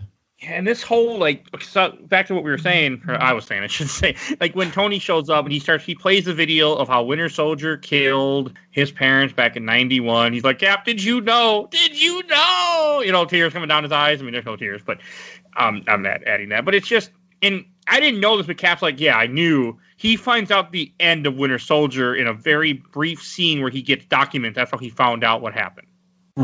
It's in the very end of the credits, or right before the credits. There's something or I think it might say 1991. I can't remember. But that's how he finds out. And then you have this whole scene where Iron Man and Winter Soldier and Cap all fight throughout this bunker. Bucky tries to escape, and there's cool scenes, and we'll go more into it if you guys want to. But I don't like them trying to escape fight up through That's cool. The shaft is cool, but like the fight in the tunnel is just kind of And, okay, I can't be the only one that thought when they're punching Iron Man, like Captain America is, and Winter Soldier is with his other arm, it should do nothing. You're just punching metal. Right. That's how I took it. Like, I understand he hit him with a shield. I understand if he hits him with the metal arm, but when you just punch him, you're just punching a metal. Like, I think the suit can take things that we've seen in other movies. Like, they shouldn't affect him. It can take freaking gunshots, yet the punching is hurting him. It took cars in this movie. Punching is, we're losing. We're losing. Oh, God. Like, okay, that irritates me, too. Yeah. Like, I'm sure Cap is strong, but I don't think he hits with the force of a car falling 4 stories. No, it bugs me. It's a little thing, but the scene is it's all fueled by Tony's now blind, insane anger towards Winter Soldier, complete vengeance, complete blind vengeance, which doesn't ring really great for me. He has no relationship to his dad. No, he hated his dad. I mean, we've established that he was not had a good relationship with his dad. I think he was more incensed about his mom. Yeah. Which I think he does say that. It's like, he killed my mom. He killed my mom. Not really his dad so much. He was killed his mom. And to not even stop and think and realize, because he says right before this, it's a very funny line when when you think they're going to get together and stop the bad guys. When Iron Man shows up at the beginning of this scene, he points to Winter Soldier who's got a gun trained on him and says, "Hey, Manchurian Candidate, stop. Put that away, please. Come on, you're freaking me out." He was not of his own control. Yeah, but this. That's what I don't... Because Iron Man feels like a lot of times... I mean, he is an emotional character, but he's an intelligent character, Tony Stark is, and then just to completely lose it over one thing and just want to kill somebody because he did something he wasn't under his control. Yeah, I would think that the emotion would be just, again, I'm not Tony Stark, obviously, but I would figure the emotion would be just distraught, like destroyed anger. Yeah. And Captain says, like, he wasn't in his mind. It wasn't him. He was under control. Yeah, it's Hydra who did it. So relax. To take him down and talk him down. I would think you'd be able to. And then poor Zomar. I'm not gonna forget his name. I'll call him different names. Poor Zemo. Not poor Zemo. Zemo probably sitting there like, the plan didn't work. It was all hinging on him getting murder rage based off the video of the Winter Soldier killing his mom. Like, well, he's about to, as we see after this fight, he's about to shoot himself when Black Panther stops him and arrests him. Yeah, well, I think that's towards the end of this whole thing. That's after the fight, where a couple things I would want to mention about the fight. There's a cool scene where they're throwing the shield back and forth and using Love it. It's great. The part where he rips off Winter Soldier's arm or blows it off. He blows it off because he's trying to rip out the generator. Yep. In the chest. Anyone knows anything about Iron Man? That's a fucking unibeam. Like, to me, I'm like, yeah, this ain't gonna work well. Which obviously doesn't, but it blows off his arm. Them trading the shield back and forth and just really beating down on him is very fun. It's actually not fun. It's brutal. It's cool. It's brutal. But man, just watching it, like you said, at this point, you're not supposed to be having fun. Like, none of this should be fun at this point. It should be exciting.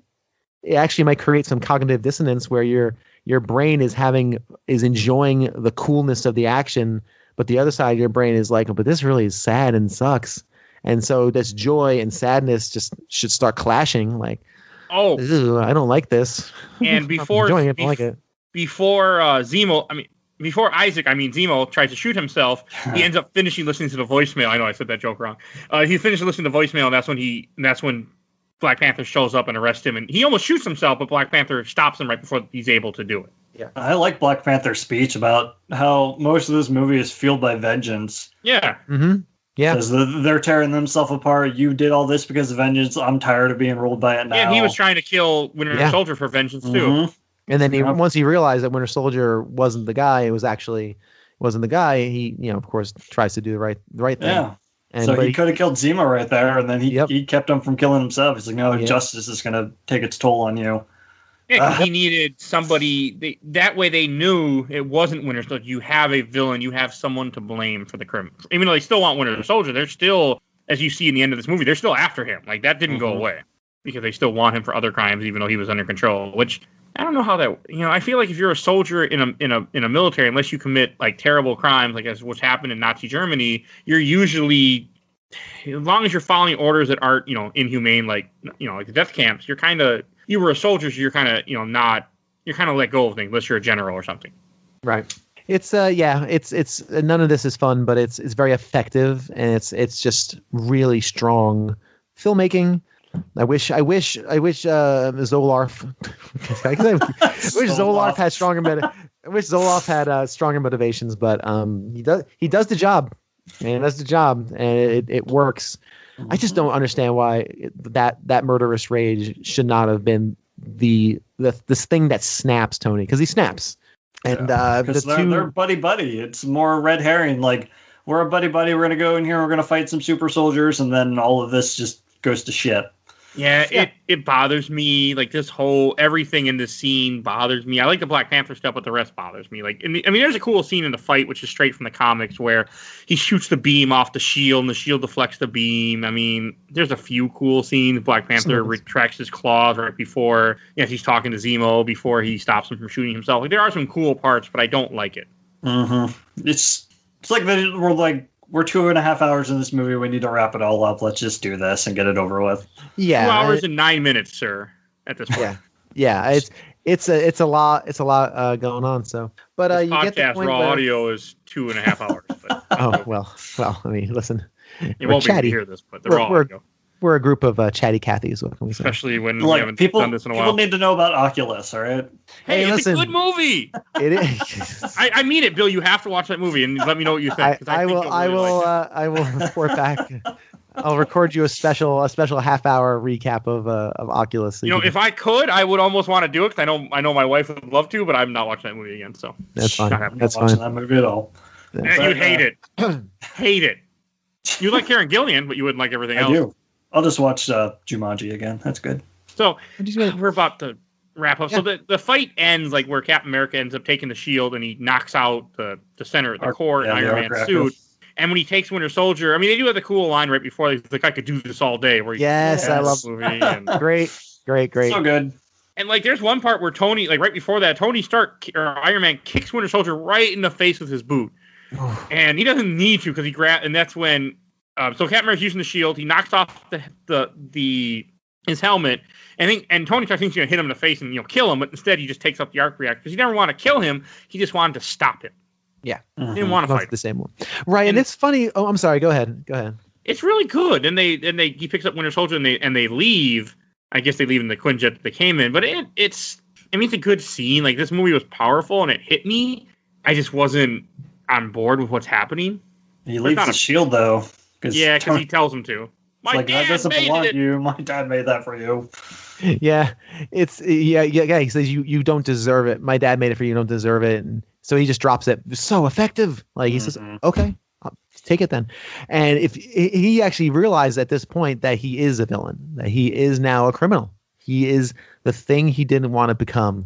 Again, I've said it a couple times. He's gone Batman at the end of Dark Knight. Is it Dark Knight? Dark Knight. The good movie. Dark Knight. The good one. Is that the end of is Batman at the end of Dark Knight? Okay. In order to serve others as per my morality, I have to now be the villain. I have to be a criminal and work in the shadows, because that's just where we're at. I can't be under the thumb of a government organization that has other agendas, clearly, because that's what happened here. Kind of what happened here. Instead of us being a team and figuring it out and finding the right person to go after, we destroyed an airport and beat each other and completely fractured as a team. And I forgot that Tony doesn't really need the arc reactor anymore, because he's been like cured of it. Yeah, yep. So I'm like, oh my God, he's leaving him to die. and the couple of shots that I thought were gorgeous shots was the one where you had the shield literally sticking out of him, almost as like the filmmaker saying, symbolism, theme, divide. This is it. And then the shot of Tony kind of struggling, and it's a slow pan out, and the shield is in the corner of the shot, and it's him just kind of struggling to move, and it's just the arc reactor's flickering. Beautiful shot, man. Do they know how to frame final shots and ending shots. Just stunning. Good stuff. It's good. And then this is when you also have, like, you see Zelo. I was about to call him Zelo, not on Max. Damn you, it worked. You see Zemo in prison, and you have, or in the cell that Winter Soldier was in. He's in the Buzz Lightyear packaging. Yes. Yep. Collector's edition. I mean, that is a good scene. And with the whole thing of, and then Evan Ross, like, if you do this, I'm going to shock you. He's like, please act up. I thought that was kind of cool. Yeah, he tells him he gets toilet privileges twice a day. What the hell kind of monster? Seriously. Jesus. Wow. Hey, I just tried to go and I couldn't, and I had some Diet Coke. Boy, and my bowels are just doing a tap dance. Can I? Nope. You gotta wait 8 hours. 12 hours. God, man. Meals at 8 and 5, breakfast or toilet privileges twice a day. It's like, good God. I said the same thing. I was like, whoa, man, you're a tough nut, Ross. Yeah, he definitely. It's cool though. I don't know. And then this is when you have the scene where I'm watching Rhodey and Tony Stank, or yeah, that was funny. Very funny. Yeah. Checking out the prosthetic legs. And a Stan Lee cameo. Yep, that's a good one. Now here's my question. I wrote this down. Now Mike, you work for FedEx, right? Yes. Okay. How accurate was that scene? Would he be able to get into that compound without like entry? Was his costume correct? How did Stan Lee approach this character of? Well, I'm not a driver, but my assumption is that you can get in places as long as somebody lets you in. So yes, somebody just let him into the place that where he then applied for. And then he got permission to get there, and then they saw the truck. So yeah, I mean, I can see it happening. I literally wrote in my notes. Let me find the exact words. I said, "Needle Mike about accurate uniform, accurate FedEx procedures, etc." So I was just curious. I mean, who knows? I like this scene a lot. Of course, it's very, very funny. Yeah, it calls him Tony Stank, which of course now Rhodes has just all the ammo he needs for the rest of his life. Yeah, that's not going away. No, table for one, table for two, Tony Stank, Mr. Stank. So funny. And I think actually the little laugh Robert Downey Jr. gives at the end of that is probably genuine. That felt like a real chuckle at what might have been a little bit of improv. It was so funny. Very good. It's one of the better cameos of Stan Lee, too. It's pretty funny. Yeah, it's great. It's well timed. We need, after all this despair, we need a little fun. And he's fun. He's Stan Lee. And no, the outfit looks right. He has a name badge in the right. He has a lanyard. They don't always wear a lanyard, but it's in the right spot. I mean, I'm watching it right now. But yeah, you're not wrong. And the box is right. That's one of the free boxes that you have for express packaging. Okay. See, I don't know why I put that in my notes. And it even says small box on the side, which all the boxes say is that was a real box that they just did. There you go. See? Except the only thing that isn't right, it has just an envelope, which they wouldn't have shipped an envelope. I guess it has a phone too, but it would have had filler in the box too, technically. Otherwise, it would not have been able. They would not have wanted to ship it because the phone would have jumped around in the box. I have taken this down. It would have cost $4 for filler to fill that box. By the way, everyone listening. I'm sorry. Go ahead. Sorry. It's $4 for me to fill that box. If you're curious. Yeah, I took this down aside in the box. And the phone, I wouldn't ship the phone like that because you should bubble wrap the phone. But hey, you asked for it, you're gonna get it. Is the lithium battery okay to move in that kind of some, yes. You can't ship a lot. Like if you can't ship 2 laptops at the same time because the batteries are too big, you're not supposed to can't ship more than the batteries. You also can't ship lithium batteries have become a problem, or the ones like in those little hoverboard things. You can't. That's too big. You can't ship. It's dangerous good. Is it kind of like a camera battery? Camera batteries are fine, I think. I know it's a big fucking battery. I just know that we used to ship it. I am like the Joker. I hope you're all learning something, listeners. This is I'm literally turning into the Joker. I literally did that just to make this happen. Just to see the world burn. I just want to see the show burn. All right. I'll put out the fire. Thank you. That's actually interesting information. No, I mean, I can tell. I mean, I know. Yeah, I work there, so I know a decent amount. I work at an office location, which is like what Kinko's used to be, but I still deal with a lot of the FedEx shipping parts of it. So, and here's a funny story. What is in that properly packed? FedEx package? In this one, it's just a phone. Well, you would have had brown paper. Actually, should have been bubble wrap and then brown paper around it to protect the phone. But it is an old phone, so those things are pretty durable. Unless you get run over by a car, your phone gets run over by a car while you're riding home from work that night, and you're fighting with your girlfriend, and the phone gets run over. You find it the next day and it doesn't work. I mean, then that might have been an issue. But not like I'm speaking from experience or anything. Happened to one of my blue phones I really liked that I had in high school. Sadness. All right, so then this movie cuts back after you see that. You see Ant-Man, Scarlet Witch. They're in the raft prison, and This is when you start seeing these guards are knocked out. You have Captain America he's talking this letter that Tony Stark is reading. So he's reading the letter. They have that playing while you see them in jail. All of a sudden you see a bunch of knocked out guards. The cameras go out. And the last scene of this movie is Captain America walking up, letting them out of prison. He saved them from the raft. Or not the last scene. It's right by the end. You have that scene. And you also have right before that where Tony gets a phone call from Ross and he puts him on hold. Yeah. Like he said he would. You get payoff. Yep. I like that payoff. That's good stuff. And I also like how I think he said something to the effect of, before that was like, I like watching a little light blink. I like watching that blink. That was cool. Hold, please. Don't you dare. And I like how he tells him, like, if you need us, call me. I will be there. Yeah. Which in the end, for 7 movies. Infinity War. Yeah, and in the end, he's going to be a good person and realize that his skills are needed, but he can't be a part of that organization. You do your thing, and I'm going to do my thing. I think Tony is genuinely touched. I think Tony realizes, I think I screwed up here, but here I am. This is what it's going to be. So, and also the costume that he's wearing, Captain America is in the next movie, Infinity War. You see him is the Nomad costume. This is why that Nomad book went from a $3 book to like a freaking $100 book when it should not be. Okay, I have it. Wow. And that's the movie. We have our mid credit and our end credit, of course. The mid-credit scene is where you have Black Panther in Wakanda and Winter Soldier's there, Captain America, and it shows how Winter Soldier is there trying to help him. He has no arm, and they put him in stasis. I don't think that's stasis in this movie, but until they can get the stuff out of his head, he's better going back under. Okay. And Cap's like, well, if they find out he's here, they're going to come for him. Black Panther's like, oh, they can try. And I like it.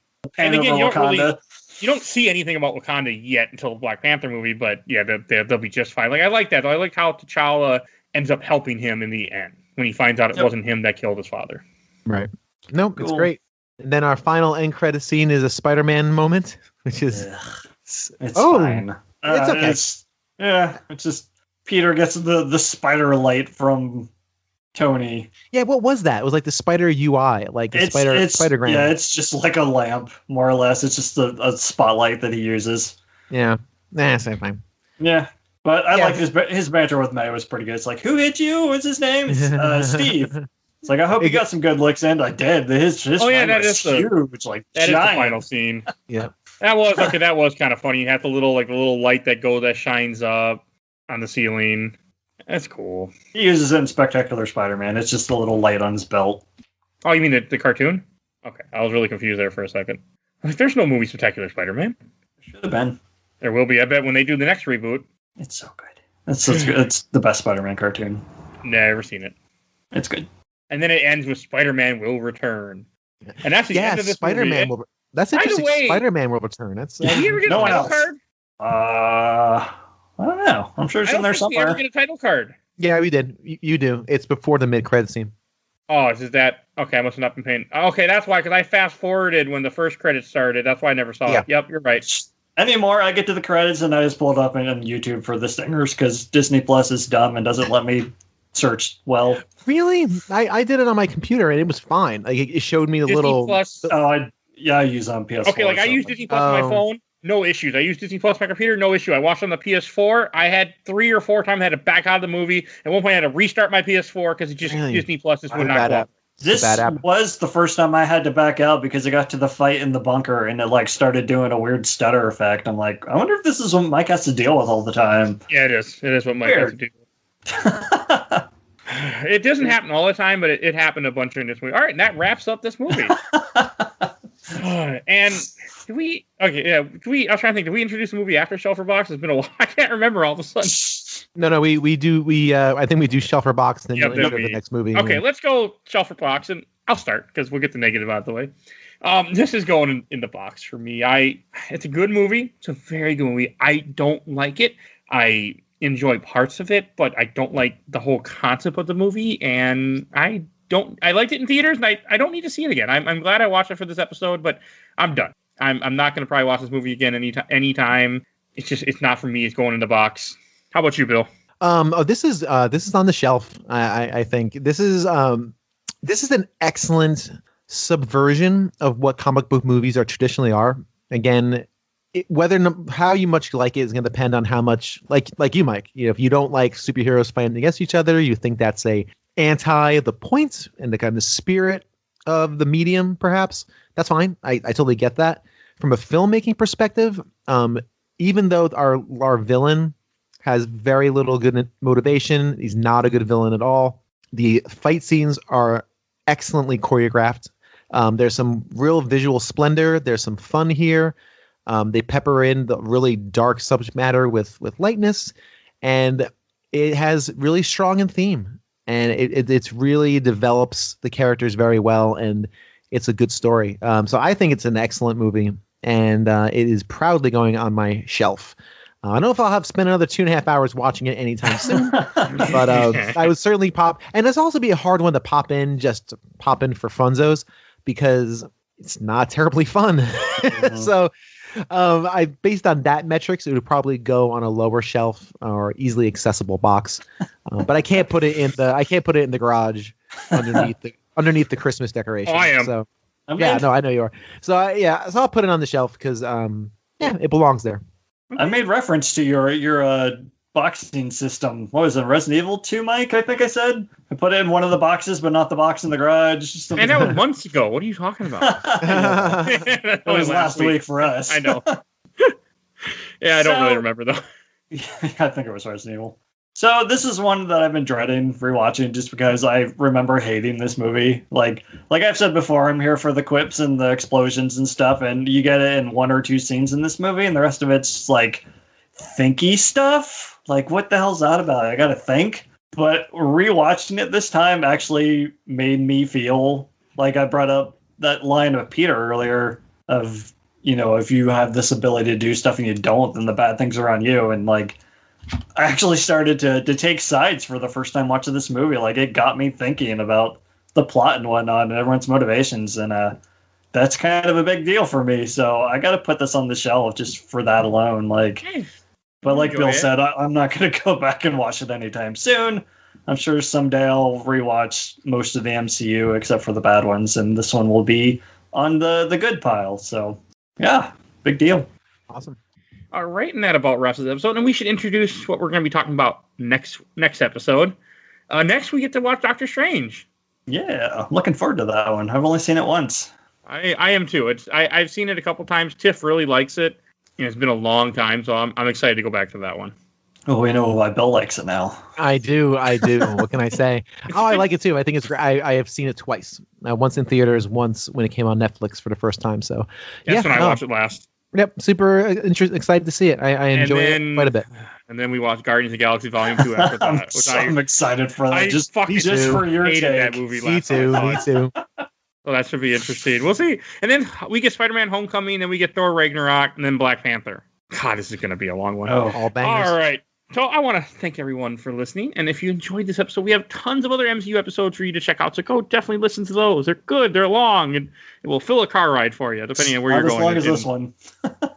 No, this might be the longest now. We're almost at 3 hours in raw audio. So definitely please do check us out on that. We also do game episodes. That's our regular bread and butter. Check those out. We do comics. We do mini games, or not mini game. We do smaller episodes. We call mini. Check those out too, please. Definitely. And if you enjoyed this episode, let someone know. Tell a friend, tell an enemy, tell anybody. I don't care. Just tell someone. It helps me out a lot. Also, please follow us where you can find us anywhere you get your podcast. We're also on YouTube now, so definitely find us on YouTube and subscribe just because I need more subscribers. So, unfortunately, no video content yet, but someday. It's coming. Maybe by the time you're hearing this, there's video content. I highly doubt it, but maybe someday. So definitely check us out on there. If you enjoyed this episode, and also going to give a shout out to our awesome intro and outro, courtesy of Bobby, aka Mike Stoney from his EP Bite the Blitz, song of the Cool Kid Squad. Definitely check him out. We have a link in the show notes on YouTube. Link in the show notes for his YouTube channel. That's what I want to say. Please follow us on Facebook, Instagram, Twitter. And I am tired. And Bill, do you want to introduce what you were talking about? Do you want to plug it? It might be out at this time, maybe, or no? Oh yeah. My daughter could be 1 by the time this comes out, but probably not. But yes. Yeah, I'm exaggerating. So I'll be starting in January, or have started in January. Again, I'll probably be past that. I'm doing a show entitled "A Gamer Looks at 40." It is going to be a year-long retrospective, 1 year per episode. starting in 1986. During this year, I'll be 40, and I'm kind of taking a look back at the history of games and not only my personal experiences and stories, but the personal experiences and stories of other people, friends, family, fellow podcasters, streamers, other journalists, and who knows, maybe some bigger names. It's a collection of stories revolving around the different years of gaming, because I find personal stories interesting and fun, and we all know that Mario 2 was not Mario 2 in the US. No one needs to hear that again. What people do want to hear about, or I think I want to hear about, is your first experience playing those games, or the moments that you've had in those, the connections you've made on online gaming, all that kind of personal story we'll be exploring on a year-by-year basis. And again, it's going to be span all of 2021, probably a little longer based on some of the other things I want to do with it. And it should be fun. And you may hear or have heard some of these guys on this program. So who knows? And, I mean, I may invite you. It's a very Rick, next time I'll have you, because I will remember next time when we do Dr. Strange, I'll have you introduce in the beginning, so that way it's up front. Okay, yeah, because people that didn't make it 3 hours into this episode will actually hear it. Yeah, that's what I do with all podcasts. Yes, I usually try to have them introduced in the beginning, but I completely forgot this episode. That is fine. You'll be hearing from me again. All right, we will see you guys all next time with not a 3 hour episode for Dr. Strange. All right, bye everybody. Bye. Bye.